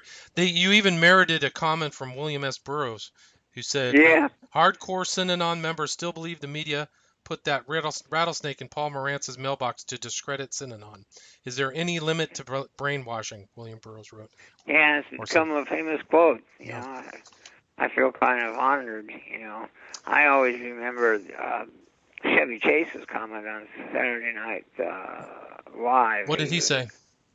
Well, he used to do this newscast where he was a newscaster, and he said, "Today, Synanon, the drug rehab, has announced that it's Christmas going out of business sale. So send in your checks early to get a rattlesnake for your very own mailbox." Wow.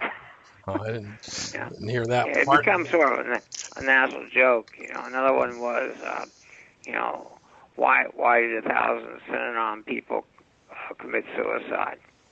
Why? To keep up with the Joneses. Oh my gosh. So what was the fallout from the rattlesnake bite, and how did that affect Synanon?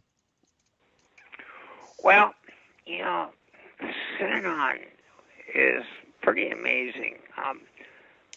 Dan Garrett, who was the head of the Synanon legal department, who had trashed and defeated everybody, finally he took it over running Synanon because Diedrich was now stone drunk and was put in jail and everything. And when Diedrich sort of came out of it and found Garrett in control, he sort of pushed Garrett out. Howard Garfield had left just before the attack, and lawyer in San Francisco. A lot of people believe it was because they were planning the murders, and some people also think that there might have been some conversation about group sex.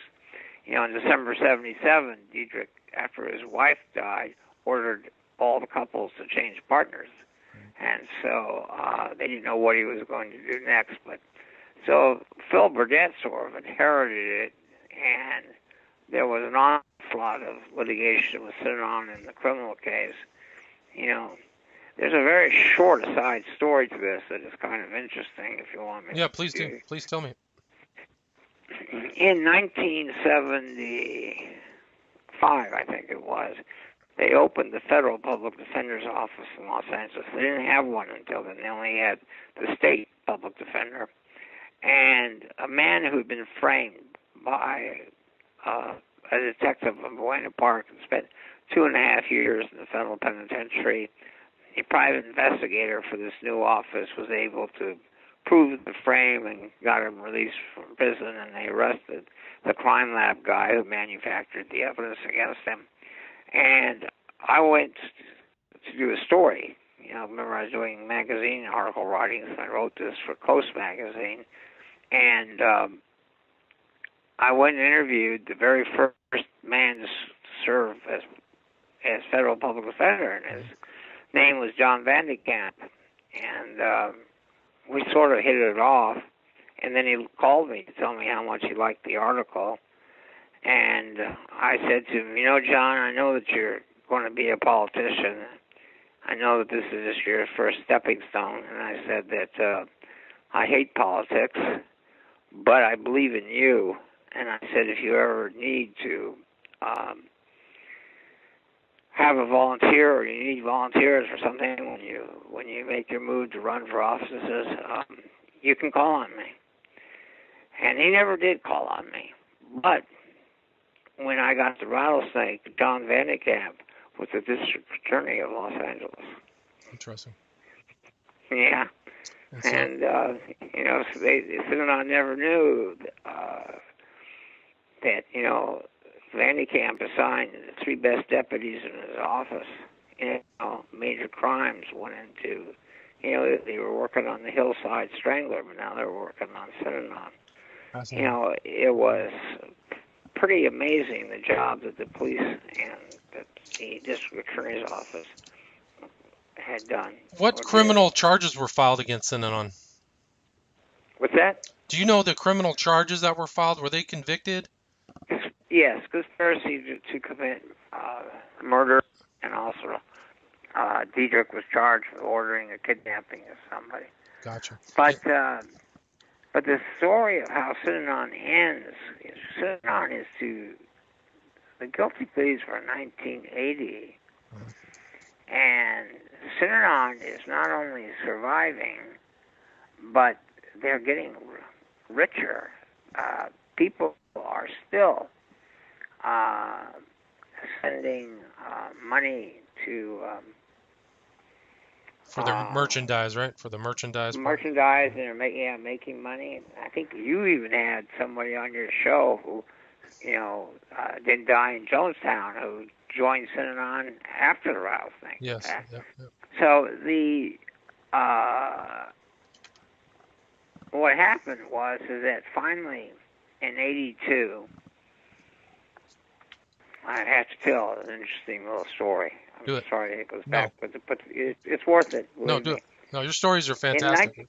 In 1978, Peter Bourne is the sort of drug czar and consultant of President Carter, and very good friends with his sister, who, if you know, was sort of into the self-help stars, and she was like a new ager, right? Yeah. She invited Werner Erhard to come to to the White House, and she also through Bourne opened invitations to Synanon. So Synanon goes to Washington D.C. and puts a down payment to buy the Boston house, and the Boston house. This is in summer. Around July of '78, the Boston house is going to be the embassy to the White House, and Synanon then first tries to buy out the tenants to leave, and then starts using terrorism and physical threats on the other ones to get rid of them. One of the people that did that too was an aide to Adlai Stevenson. That he went to the media. NBC had done a segment 3 on Synanon, and so now the media is hanging outside the Boston house. Diedrich and Garfield come out, and Diedrich goes after a photographer with a cane, I think, and arrest warrant goes out for Diedrich and Garfield. And at that point, Synanon, they all flee. In fact, they go to Italy. And it was there in Italy that Diedrich began drinking again. Right. He was like off for 17 years or something, right? Yeah. And a lot of people think that that's where he gave the orders on Ritter and me. But then soon on, they started drinking. So,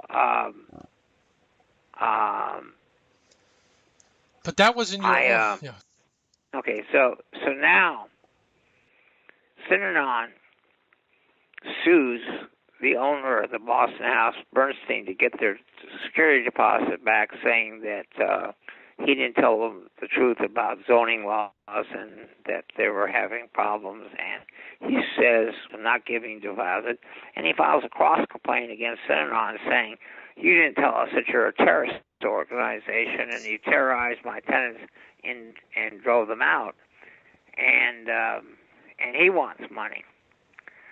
Now, that becomes very important. And the reason is, now 1982, the IRS finally says, you got to pay taxes, retroactively the last 3 years. And Synanon files a lawsuit to challenge that. And at that point, I get a phone call from the Department of Justice, 2 lawyers, Tom Lawler and Frank Hurst, who were really, truly great lawyers. And they called me, but they didn't know anything about Synanon.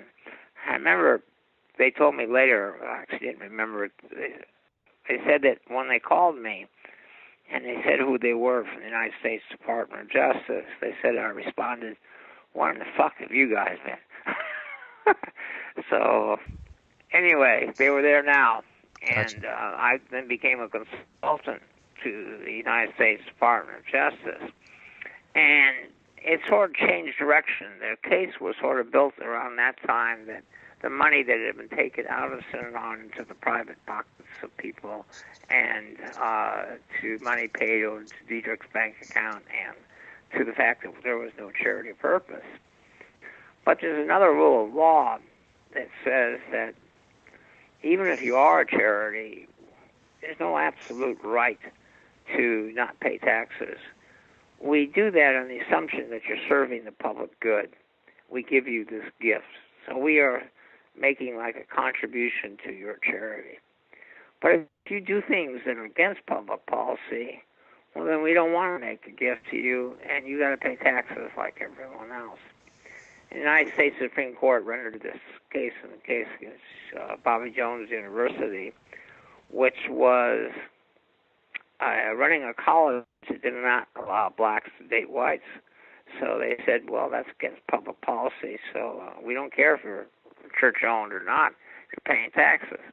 And so what I said to them, I said, it seems to me like terrorism and trying to kill people is sort of against public policy. Right, good point. And by that time, we had the mass of documents of Synanon, which is another story if you want to hear how they were obtained. They were actually obtained by lawyers for ABC. That said, beat them up, we're going to go out and get the enemies, knock their teeth out, all these documents. Synanon kept records on all their beatings, on everything they did. I was able to identify from documents, I think, 87 or 88 beatings. And that part of my book that you read gave details on the beatings were largely from Synanon documents. Interesting. That and police reports. And so, since we had all this in writing, and the tape that that I've had you listen to, was you can make a summary judgment motion. There's no issue that Synanon committed acts of terrorism and beatings, and therefore it's against public policy. They have to be taxed, and their case is thrown out on a summary judgment motion. So they made that motion, and Synanon is filing its opposition. And while that's going on, in that case against Bernstein, the one in Washington, D.C., right, over the Brown House, they hold a hearing in which former Synanon members get on the stand and testify that after Diedrich was arrested for conspiracy to murder me, there started an operation in Synanon to destroy all the tapes and get them out and hide them, and to erase references to their existence in their computer system. There was 11 days of testimony, and at the end of the hearing, the judge issued an opinion that Synanon was guilty of destroying evidence relating to the issue of whether or not they were a terrorist organization, that the legal department was part of it and with knowledge of Synanon, and said, therefore, they've fought upon the court and denied the right to a fair trial and granted judgment to Bernstein. Now, there's a ruling in the law that exists that if you lose on one issue in a case, you lose that issue on every case. We don't want second trials of issues where you can get conflicting rulings. So it's called collateral estoppel. Mm-hmm. So if you have a clear ruling that the person's guilty of this, then in every case that's ever filed, he's guilty of this. So I actually wrote a letter. I didn't even realize that it was me until I happened to find it maybe a couple months ago.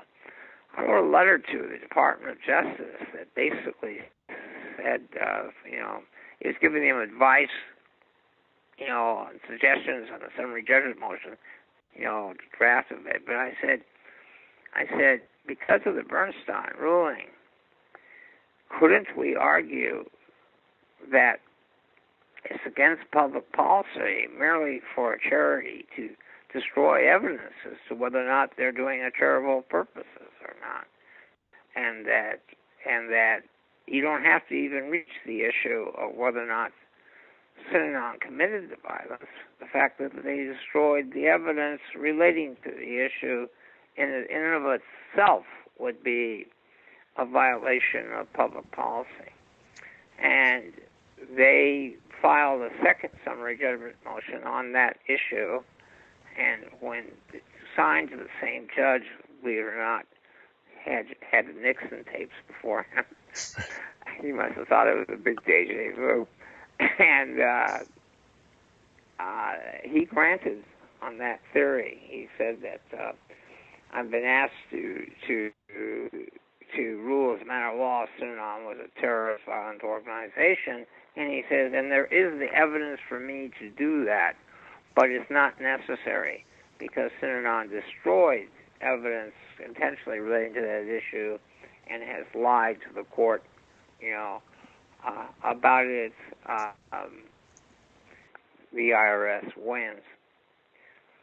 And that was 1984. Synanon filed appeals and went through the appellate court system, but never got anywhere. And finally, the next lawsuit is for how much do they owe?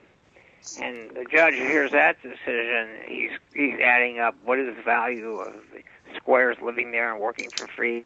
What is the value of this? And he's coming up with all these calculations and theories to total $55 million. I thought reading it, what the judge was really saying was 1 + 1 equals you don't exist anymore. Gotcha. That was both the mathematics that he was using, Right. And so Synanon appealed that and lost. And in 1991, 13 years after the rattlesnake, the doors of Synanon closed. Wow, that was it. But that wasn't the last time you had heard, or you heard or seen Dieterich, right? Because you met him face to face, correct? Yes. Do you want to talk about that a little bit? Well, yeah, it's actually in both my books, but it was there was this rancher in Visalia, November of 1977. I remember when it happened because I got involved in June of 77. So when this story trickled down to me, it was really scary. Ron Eitzen was a 50-year-old something sort of redneck type, cowboy living in Visalia, driving a truck, to work and everything. And he had his 3 kids and his wife lived up in the Badger Mountains. He almost gets in a road accident with some Synanon people, and some words are exchanged. And he goes on a fishing trip while Synanon is taking witnesses in the car and driving onto people's farms looking for who this guy is. There were several encounters where guns were pointed at each other. And Dave Gilmore was bragging his mouth around to help us find this guy. We're going to beat him up. And if you ever have anyone bothering us and you want him beat up, let us know. Talk that was going on. And finally, somebody sees Eitzen's wife and recognizes her. and there's a big chase scene. And she makes it back to her place and calls the sheriff. And when Knightson comes back, he calls and gets Doug Robeson on the phone and says, you know, what's going on? And he said, we have a lot of people in here angry and mad. And he says, I'll call you back. And he calls him back, and it was tape recorded. And in the tape recording, Robeson says that, you know, we'll forget it if you apologize. And he says, I didn't do anything wrong. I'm not going to apologize. And he says, well, I warned you. I'm not going to argue with you. That was your warning, you know. And at 12 midnight that night, they came to the ranch, and they held his family at gunpoint. His son, Jeffrey, I think, was 15. His oldest son took away his rifle, and Eisen finally surrendered his because they had guns pointing at his family. And then they ordered the family back in the house, and then about 4 of them with rifle butts began stomping on Eisen and said, we're going to kill you. Somebody says, you know, the cops, figuring that his wife had called the sheriff, they said, you know, we probably should get out of here. And he lived. He was in the hospital for a long time, and he actually shared with the Uva punks. It was around the same, or was not Uva punks, but he shared it with 2 kids who I think they beat up at a fire station in the hospital. So now it's 1981 is when you, 80 or 81, sorry. Yeah, it was 1980. Eisen contacts a lawyer named Ed Martin in Los Angeles. Says he can't get a lawyer to take his case. And Martin calls me. It was actually Martin's idea. But this became kind of a recurring event for you, where if people had problems with cults or some type of experience, they would either through the grapevine or just through research end up calling you. Is that correct? Probably for me, this was more a situation like you're in a war and you don't leave your buddies behind. Gotcha. You know, they had beaten up Edson. You know, they had this man had never gotten justice. It was like a hanging thread. Right. It was also necessary for me to say, to Synanon, you didn't chase me away. Gotcha. I guess my point is, Paul, is I was just saying that from other cults too, people would call you for advice or legal services as well. Isn't that true?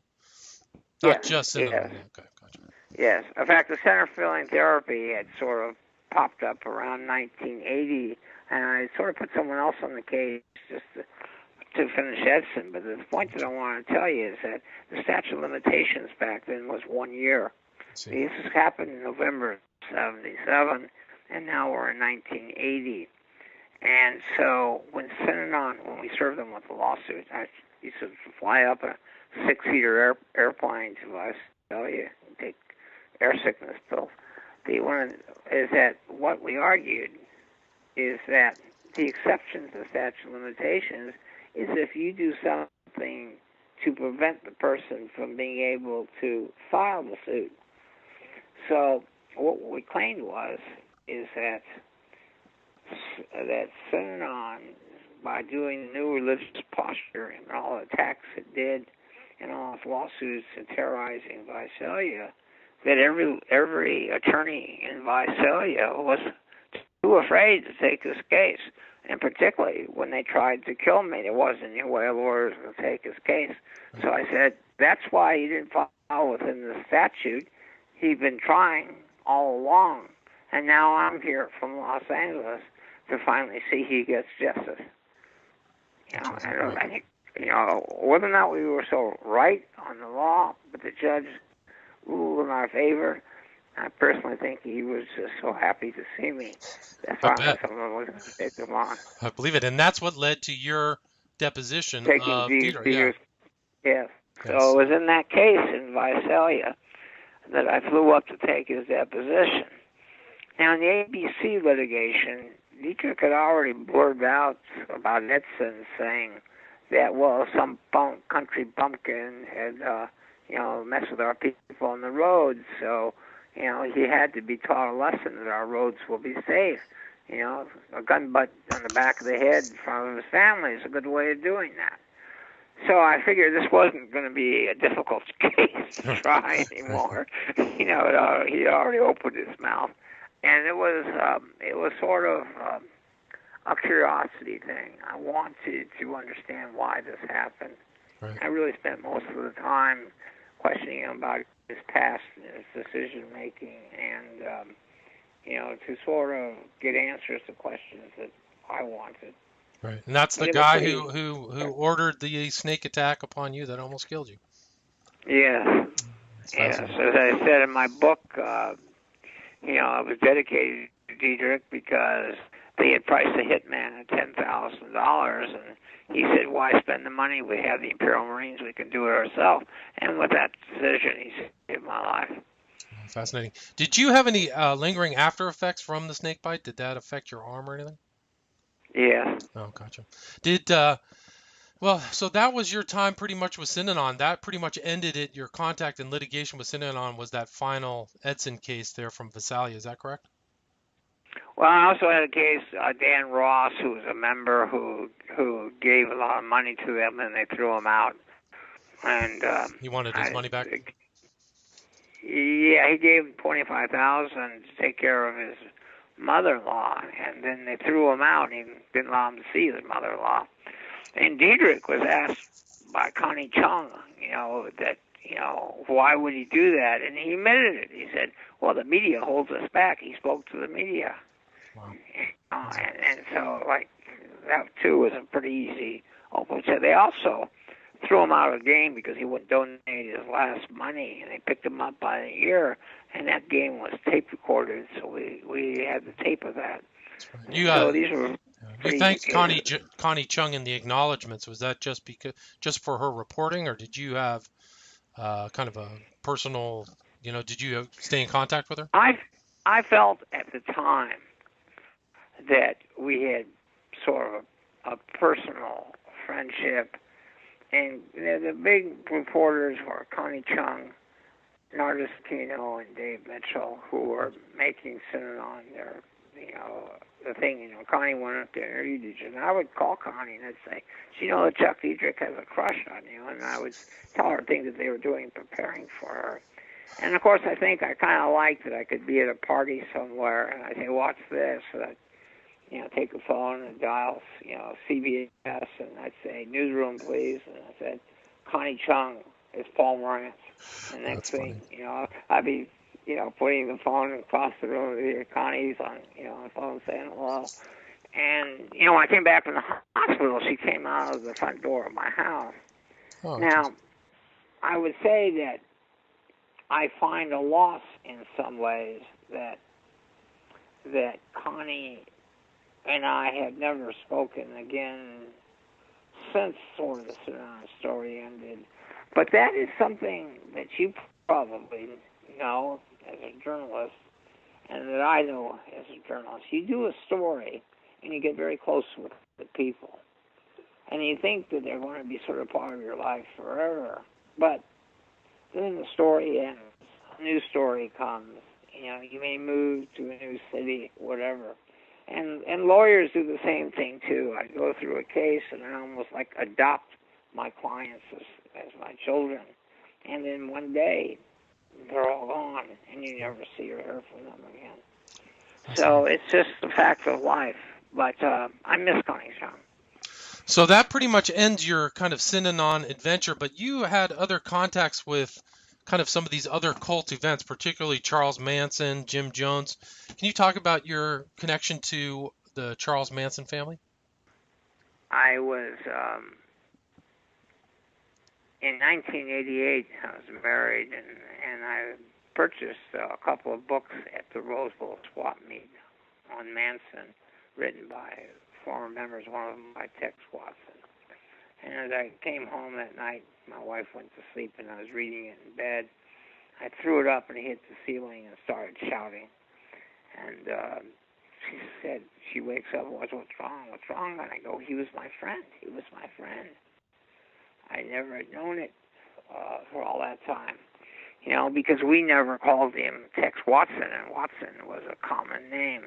I just knew him as Charles Watson. Gotcha. And we worked side by side when I was 22 years old, a summer job before I went to law school, selling women's hair pieces.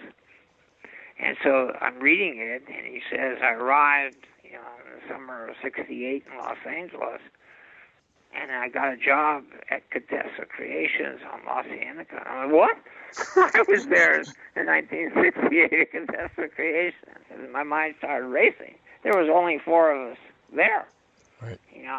And so it was a pretty startling thing. But he had stayed in that business. Didn't he start like a hair business from the knowledge that he tried to start one.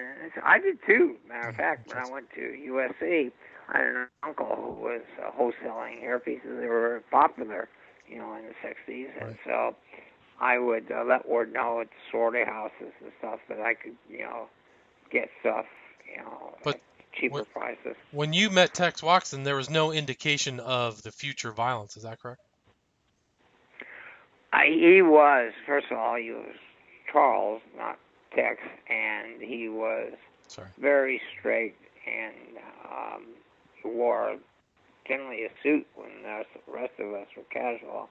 He was taken to some parties. A lot of the girls would invite us to parties, and because we were basically selling, women, and he would be very quiet.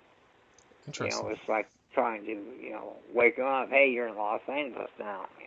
Have fun. He hadn't adapted. He was still kind of the Texas guy.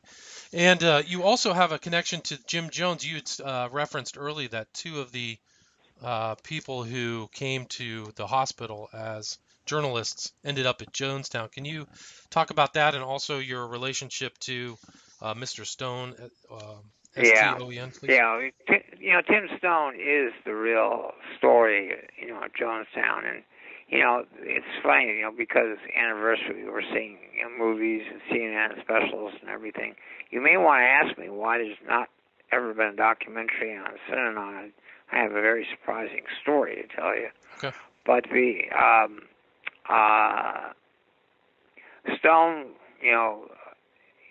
was a very liberal, 60s type guy that, based upon that liberalism and the counter, the revolution of the 60s, was attracted to Jim Jones, wanting to help the poor, and becomes Jim Jones's lawyer. But slowly, as he learns things,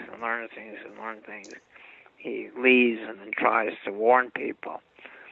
And but he was meanwhile, how did you know him? Well, Tim heard about me, and he called. And in talking to him, it was like Synanon and Jonestown were the reverse sides of a mirror. It was they were the same thing and doing the same things by the same methods.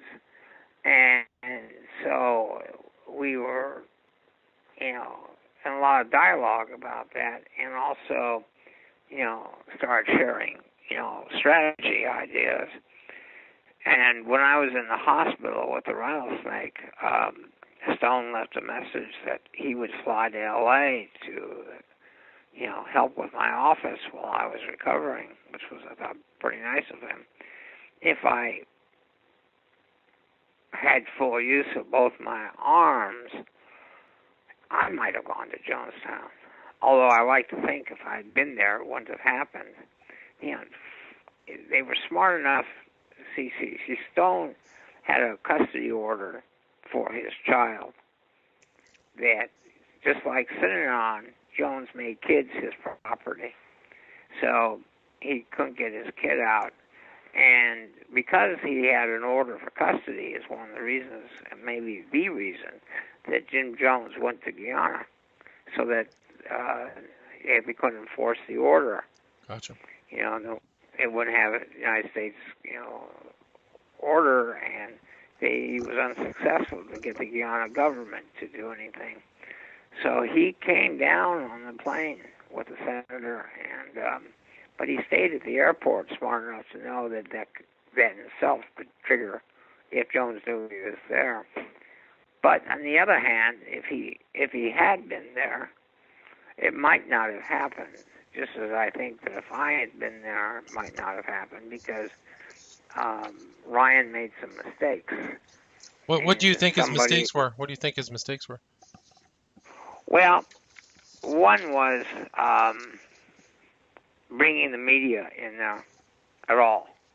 Unfortunately, politicians, want the media to, broadcast and publicize what they're doing to push forward their political careers. Interesting, a lot of people don't know, but Ryan was pushing a petition to pardon Patty Hearst at the time. And he probably succeeded in getting that done by his own death. But the media, I would have said, even all the media at the airport, that these guys believe that they're the great man in history. Diedrich went crazy over Time magazine when they did the story on changing partners. He expected to be Man of the Year, Time Man of the Year. He had people working to nominate him for a Nobel Prize. The reason he tape recorded, the reason Jim Jones tape recorded, the reason Richard Nixon tape recorded, is that they all wanted to preserve it for history because they were the great men. So once you bring the media in there, you're saying to him, you're going to be unveiled. We're here to, to let the world know. And so that was the first mistake. The second mistake is that when people asked to leave, when they were leaving, is they went to Jones and told him. That was the second mistake. What you would want to do is just tell the people, leave, walk out, just go for a walk somewhere, go in advance. We'll meet you at the airport or something like that. But once you tell them that people are going to leave, and they're going to leave with the media, they know what the stories are going to be from those people. Right. And that the jig is up. Right. And that's what made Jones panic, yeah. Yeah, that's what made Jones panic. And I knew enough at that time. I mean, the one that I really could have stopped was Waco. I mean, I was pretty angry when Waco happened because up until that point, if anything happened, the media contacted me, government contacted me, my opinion was always asked. And Waco was the point where I sort of realized I was sort of forgotten. A new generation of media, new sets of politicians. But God, it's like, if there was anything I could have ever saved, I could have stopped Waco. Yeah, it's too bad. I mean, it's almost like the same type of dynamic. People show up, people panic, then it goes wrong. If you surround just like with Jonestown, once the jig was up, he went down and took everyone with him. Right. And that's what Hitler did. That's what Applegate does later. It's all throughout history. Yeah. So with Koresh, it was like, hey, you surround them. That's what's going to happen. That's what the SLA did in Los Angeles. They wouldn't come out either. They burned. That's a good point. And then this poor guy Stone, his son ended up being a victim in Jonestown, correct? And you worked with represented some of the Jonestown families, right? Yeah, his son died. Yes, and then afterwards, I represented a few of the families in the bank. Wasn't there a bankruptcy hearing or something? There was a bankruptcy proceeding. I represented the father of one of the photographers who was killed at the airport, and I represented relatives of many of the people who died. And you ran into Melvin Belli. He was a famous San Francisco king of torts. That was quite an experience because I got to tell you, I've heard legends about this man, and I was actually going to see him in person. And on the first day we're there, he gets up and he says, "I represent people shot, at the airport, and they should get all the money because no one gets money for committing suicide. And he says, if I can't prove that Jonestown killed these people, I'll surrender my bar card. And he put his bar card on the table. I was, and I was next up, Right. So I walked up following, the great Melvin Belli. This is a guy who once convinced a jury that a woman in a bus case that her damages were she became a nymphomaniac from the bus accident. That's right, I remember. Yeah. Well, he used to have. People said, Yeah, he used to have a pirate flag he would raise after a big settlement. He would raise it in his offices. He had offices. Yeah, right. Yeah, So, he was at that time. I mean, Tom Girardi, I think, has surpassed him. But at that time, he probably made more money than anybody in history in personal injury. So I came up after him and I said, well, as far as the suicides, if I can't convince that Jim Jones didn't brainwash these people into suicide, he can have my bar card. And I put my bar card on the table underneath Melvin Belli's. Cool. The interesting thing was that afterwards, I went out, had some drinks with him and stuff, and got to talk to him. And I thought, this was just, so great that, I would, get to do this. But I was sort of surprised that he was more interested in meeting me. Interesting. That's cool. And I think that I was something so different because most lawyers, it's all about, how much money you can make and what your jury verdicts was. And I wasn't someone. Mine was how many people I could put in jail and how many licenses I could revoke. And so I was sort of a different, breed. Different breed of lawyer, yeah. And that kind of brainwashing theme that you talked about in front of Melvin Belli was a common theme in a lot of your cases, was proving coercion or undue influence, correct? Yeah, and I should say that the big thing was that Dr. Robert J. Lifton wrote this book, The Psychology of Totalism, from studying the prisoner of war in Korea, and I read it. He's a brilliant man, and he's also a writer and has a far greater sense of language than I do. A lot of people, he was hard to understand, but I understood it. I understood what he was saying, and that totalism, brainwashing, he explained, presented one of the great dangers to mankind. That he even said it creates holy wars. And, of course, Synanon called their thing the Holy War. And, of course, today we deal with ISIS and everything. And it was, if you read his book and everything, or you read my book, you sort of understand it. Well, you definitely cover the second book was Ted Patrick's Let Our Children Go, the kidnapper programmer. And that told me the story of what was going on in the United States currently in the 70s. And when I read Patrick's book, while I did not necessarily agree with his methods, I remember just saying, I'm in. I'm in for the long haul. Well, I mean, your book, Escape, My Lifelong War Against Cults, definitely proves that. You also cover so many other elements of totalism of these groups, such as the Rajneesh, Moonies.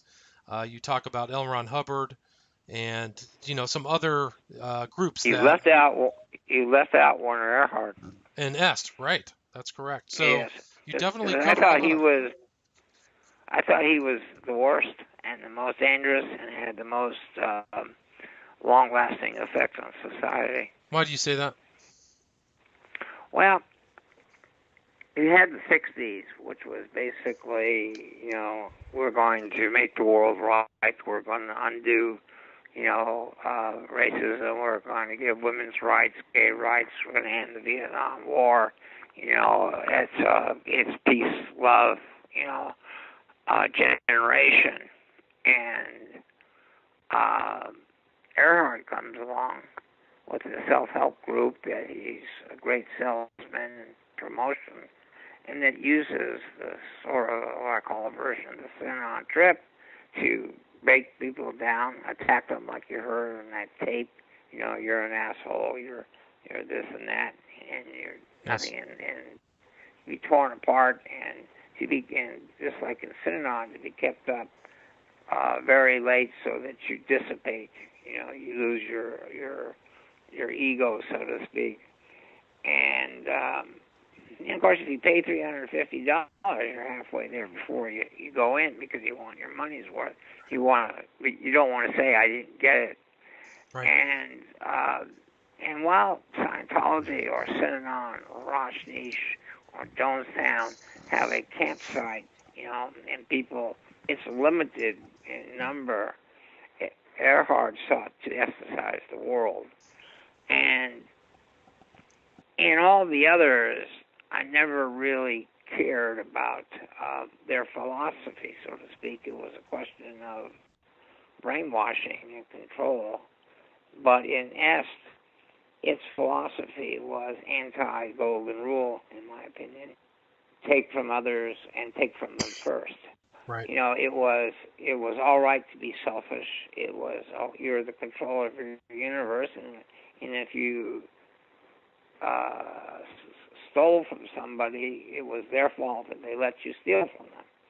And it was all right to do whatever makes you happy, to get past the mind. There's no right, there's no wrong. And he actually went as far as people that want to right wrongs are just wasting time. Well, I took that kind of personally, but I saw the world change at that point. S was highly popular, and it was having an effect on, finally by the 70s, where, we changed from hippies to yuppies, and into 80s, greed is good, and to me it all sort of stems back starts with S. Interesting.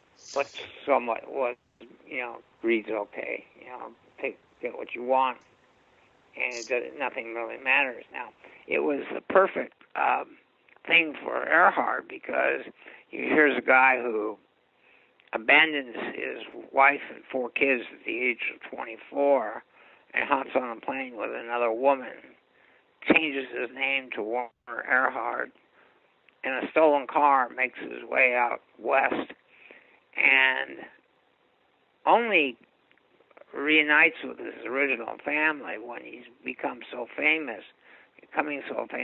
that he knows he's going to be spotted and recognized, that they'll find him. So he has to go back and then say, well, you can all be rich, come out to Los Angeles, How long did he last for? Is he still in? Didn't he rebrand and become something? S became Landmark Foundation or something, right? Yeah. Yes, after he split to Europe, after the 60 Minutes show and the allegations were made that he was brainwashing, abused his son and one sister, although I thought it's rather skimpy evidence, accused him of sex with one of her sisters, but. I don't think it's functioning as it once did back then. I mean, it was definitely. I remember. Well, I think there was a bigger discovery out of the success of Landmark, and that is that, and followed by another guy, Ed Sieg, a guy who broke away from S and involved his own group, and I of course ended up suing that one too, because he was having sex with all the women. And I alleged that it was a form of psychotherapy, so therefore he can't do that. But when you went from S to Landmark, what is sort of sad is that, and you sort of see it now, even some more apparent, is that you really don't need to brainwash. You don't really need to do that attack therapy that Synanon did, that S did, and the Rosh Nish did.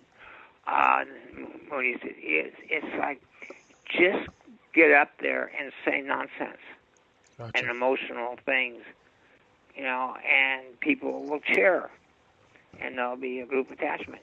You don't have to do all this stuff. And I think Landmark was sort of one of the first times that you sort of saw that. Yeah, and I remember you wrote in your book that there's a pool of people looking for that kind of self-actualization. So these guys can just get a different group of people every time with every generation or different area. Right. So I thought that was an interesting observation. They all move on. Now, now you understand that Earhart, the mayor of Parlier, took the training and felt that he got it. And he went to Earhart and said that our community north of Fresno is having problems. Could you possibly help? And he agreed to train the entire community for nothing. And Father Lopez was a sort of leader of the underground, not sort of liking it because apparently, to make an example, one of them kicked the Bible, and this was a very, Christian community, right, yeah. farm workers, and they called Margaret Singer, who was an expert on brainwashing cults in San Francisco, and she called me and said, "Paul, will you hop a plane to Parlier?" And so I went. This was in June, I think around June of '78, and it was pretty horrible because it was like I could imagine this is what happened in Nazi Germany. They had graduates spread out in the crowd to clap and cheer at the right moments and try to whip everyone else into clapping and cheering. But the people, if they picked Malibu or Beverly Hills or somebody like that where they're, into the more head trips, they might have been successful. But this was a poor farming community, and they weren't having it. Yeah. Yeah, largely they spoke Spanish, and they weren't having it. And as the trainer was realizing that the crowd was getting more and more hostile, he said, "Do you understand that we have a contract to do the entire Los Angeles Police Department?" And when I heard that, I realized what my job is done here. It's time to go back to L.A. Right. And Gates was the head of the LAPD at the time, right? Yeah. My old buddy Daryl Gates.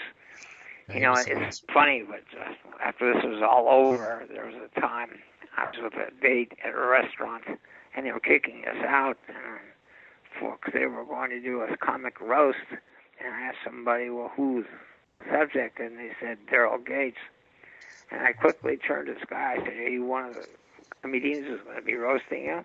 He said, "Yeah." And I said, "I'll give you one right now." He said, "Okay." And I said, "What does Nero and Police Chief Gates have in common?"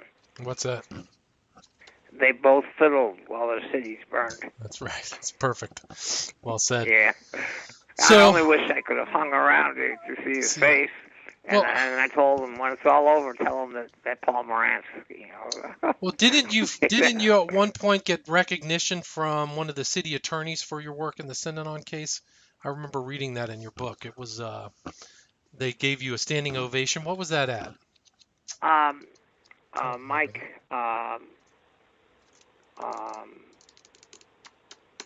Who was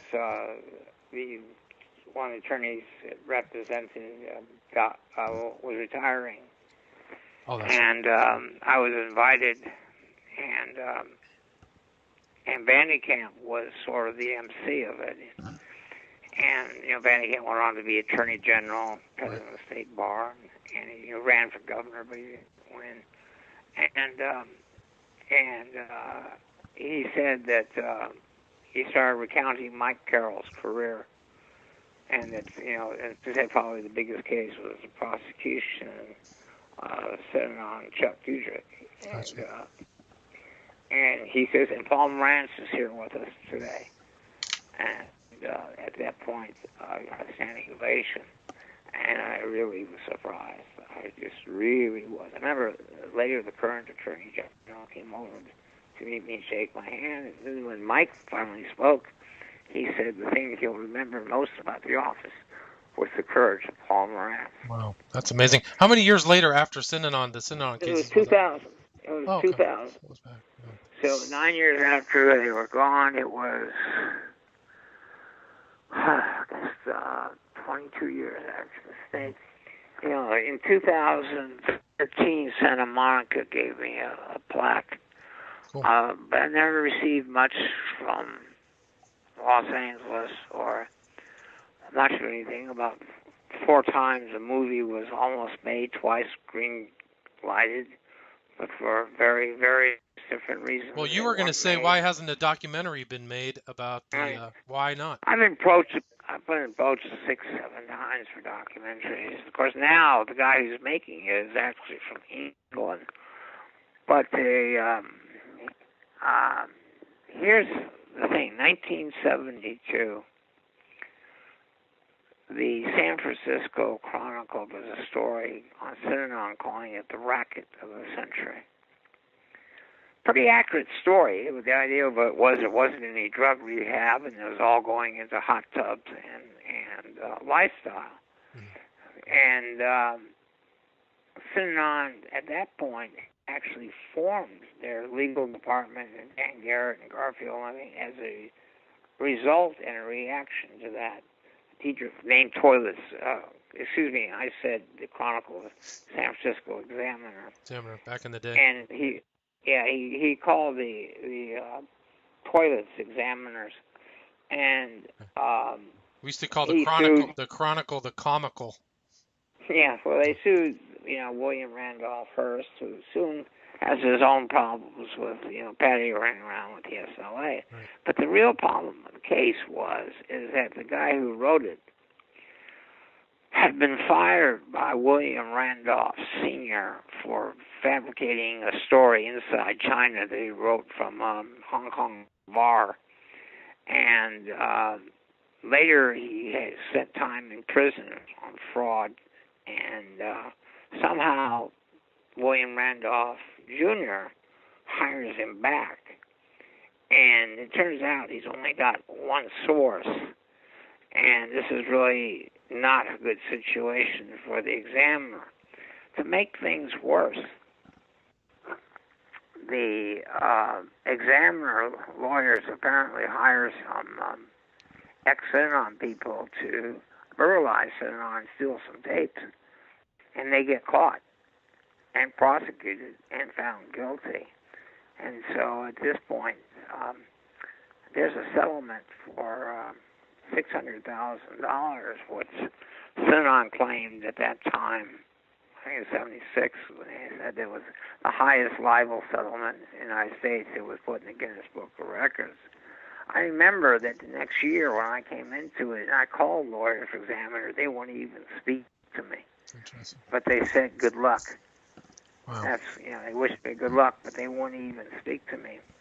When the rattlesnake happened, the examiner wouldn't even print stories. They were so afraid. They were so afraid. So then they put a wire story on it, and then when Synanon sent them a letter, they wrote a retraction. And now, January of 1978, Synanon purchases $65,000 worth of weapons from Martel Gun Shop in San Francisco. KGO, which is an ABC affiliate, goes on the air to make the announcement. They look for something on the backdrop for the story, and they find a picture of a man holding a rifle. So they put the Synanon logo on top of that, and that's the backdrop. Good evening, ladies and gentlemen. Today, Synanon, the drug rehab, has purchased $65,000 weapons from a San Francisco gun shop. The problem is that the man in the photo was Lee Harvey Oswald. Oh my gosh! So they used his picture from the JFK assassination. Yeah. Oh jeez. So Synanon sues, and they buy stock in ABC, and they send members in ABC's shareholder meeting and ask them what protection does their wives have, and names them by name. And a hush went over the room, and the heads of ABC told their lawyers, go get them. Well, Chris Brown, real name, and Bob Friendland, like Lawler and Hertz, which is two great lawyers, and they worked super hard.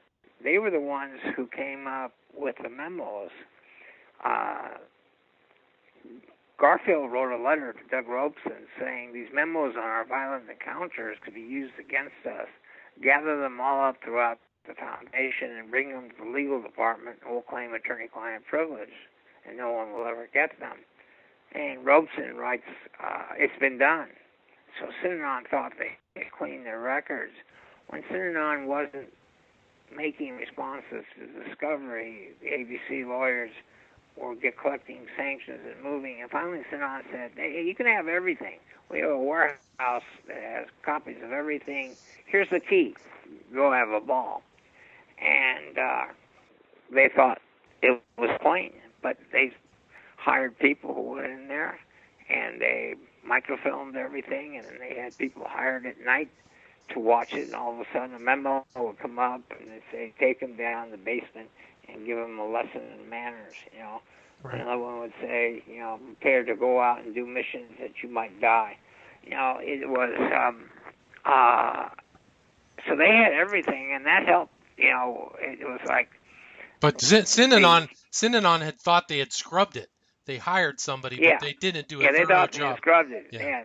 In fact, that's the old thing. As he used to say that his problem was he had dope fiend labor, and they only had 4 fingers.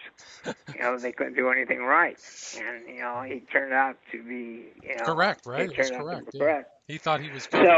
So ABC is sort of the unsung hero at this time. And now Synanon Dietrich never once pled guilty. One of the reasons they pled guilty was, you know, they had set up this defense that tape you heard was just make-believe. It was just a game going on, and it wasn't serious. But here we had all these memos saying, you know, New was fostered and that putting it in action. And so they were opening the door that all this stuff would come in. And so Synanon had offered ABC something like $60,000 to let them drop the lawsuit. I used to say the only guy who had a good lawsuit was Lee Harvey Oswald if he was alive. But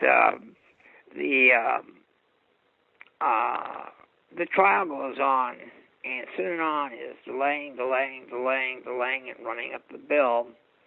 And meanwhile, ABC gets sued by Lloyd's of London, their insurance carrier. And Lloyd's claims that they only had $1 million coverage, which included costs of defense, and the cost of defense has been up to $4 or $5 million. You owe us $3 or $4 million, and they canceled the policy. Synanon was aware of this and filed a second lawsuit over something else, just to say that when you beat us in this one, we're going to run up your fees again. Right. And there was the judge made a finding of fact that Synanon was delaying the case to run up ABC's fees. And then the ABC lawyers told me that they got in all the documents on cross-examination. The jury's rolling their eyes. They're not even going to put on a defense. And because they can see the jury is just, you know, it's over. And, you know, some guy in Synanon would say, oh, our reputation is important. And on cross, they'd hold up a newspaper, Rattler, death, you know, trap. And I said, well, what did that do to your reputation? You know, so it was a big victory. And then lawyers for ABC from New York came out and went into chambers and agreed to pay Synanon $1,250,000, keep it hush-hush, and all lawsuits were dropped, and no one would ever know about it. It got public only because I broke the news, because I was so incensed. At the time, ABC was making a miniseries on me and Synanon. The screenplay had been finished. Interesting. You know, it was just ready to go into production. And I knew that was over with, but it was so dehumanizing that for all the people they beat up for me, they'd pay $1.25 million. Well, the reason that they paid it is that to settle the lawsuits between the insurance carrier and ABC and to pick a policy price for a future policy with greater coverage, they had to liquidate the Synanon problem because they didn't know what type of money figure to put on because of its ability to run up fees and costs in the future cases. And so a deal was made where Synon would disappear. It would get $1 million a quarter, and the lawyers would reduce their attorney fees that they were claiming on the case. And the lawyers were not happy about it. They had to be fired from the case, and a New York firm took it over.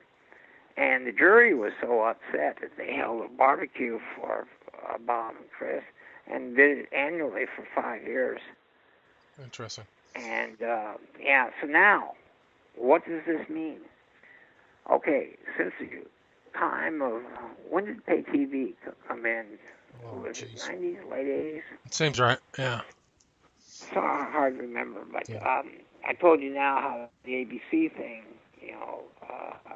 got canceled. Right. And then Showtime was going to make a motion picture in 1998. We finished that script. It was greenlighted for 4 years. It kept being delayed. They only filmed in Canada. And then they all went out of the movie-making business. But meanwhile, there's no documentary. There's documentary on every poll. People know about Manson. They know about Jonestown. Even Rajneesh, there's been things. They don't know about Synanon. That's not public at all. Okay, now here's the reason. I told you this whole story. Okay. I only discovered this recently myself. I heard that A&E was going to do a 6-part series on different cults in America, starting with Jonestown. I thought, what a great opportunity. And so I was going to make contact with A&E. And I called up their website, and there it was to the right. A&E, which is the History Channel at that time, it was doing all the documentaries, for probably the first 10 years up by TV. They were probably the only station, the A&E stations, that was doing documentaries. Now we have CNN, now we have Netflix, right. And HBO, doesn't Amazon, all these other people are getting into the game, yeah. Yeah, but at this time, it was only A&E for years. And there on the right on the website, it said that A&E is owned by the Hearst Corporation and ABC. Wow, that's it. That's it, yeah. So you've been stalled and pushed back. Now I know that there was no way. In fact, probably contractually, they probably agreed. Even though Synanon doesn't exist to enforce it. But it's also, I don't think that ABC or the Hearst Corporation would exactly, you can't do the story without really telling what I just said. So you're going to open your own wounds. When can we look forward to the documentary that you're featured in? Do you know when that'll be out or the name of it? I don't know. He did a film, and he's gotten some backing, and he's working on it. Okay, good. Well, Paul Morantz, I'd like to just kind of wrap this up. Is there any final message or anything you would like to tell the listeners? Well, if between my 2 books, Escape, it was written more for the public to educate by telling in quick, easy reading the factual stories. One chapter on Manson, the SLA, Jonestown, Synanon, Scientology. That without lecturing, without saying the commonalities are, is that you, by just being entertained by these stories, will see the similarities and you'll get it. It's without being sort of lectured to. And it was written to be entertaining. My other book, I've actually gotten the greatest responses from, which is Synanon people who say that it's ironic that the man who fought and brought them down has written the best book on Synanon, From Miracle to Madness. But it's 670 pages, and it starts in 1913. And so it makes you experience Synanon from its early glory days to the end, and you go through the changes with it. it isn't for everybody because, you know, I think we're in what we call the Twitter generation. You know, people are used to, you know, things in a paragraph or two. Right. But for someone who really wants to understand human behavior, you know, or to see Animal Farm or 1984 really in detail and effect and how it occurred, you know, I think it's a classic book that. And both of those books can be had at Amazon. Is that correct? Yeah. And do you have a personal website where people can get copies? No, okay. I don't, but I do have a personal website that gives. What is that? PaulMorantz.com, and there are, you know, lots of chapters on Synanon in their early forms are on there, and stories about all my other cases are on there, but they're long, and it's actually better to get the books because it's less reading, it's shorter, you know.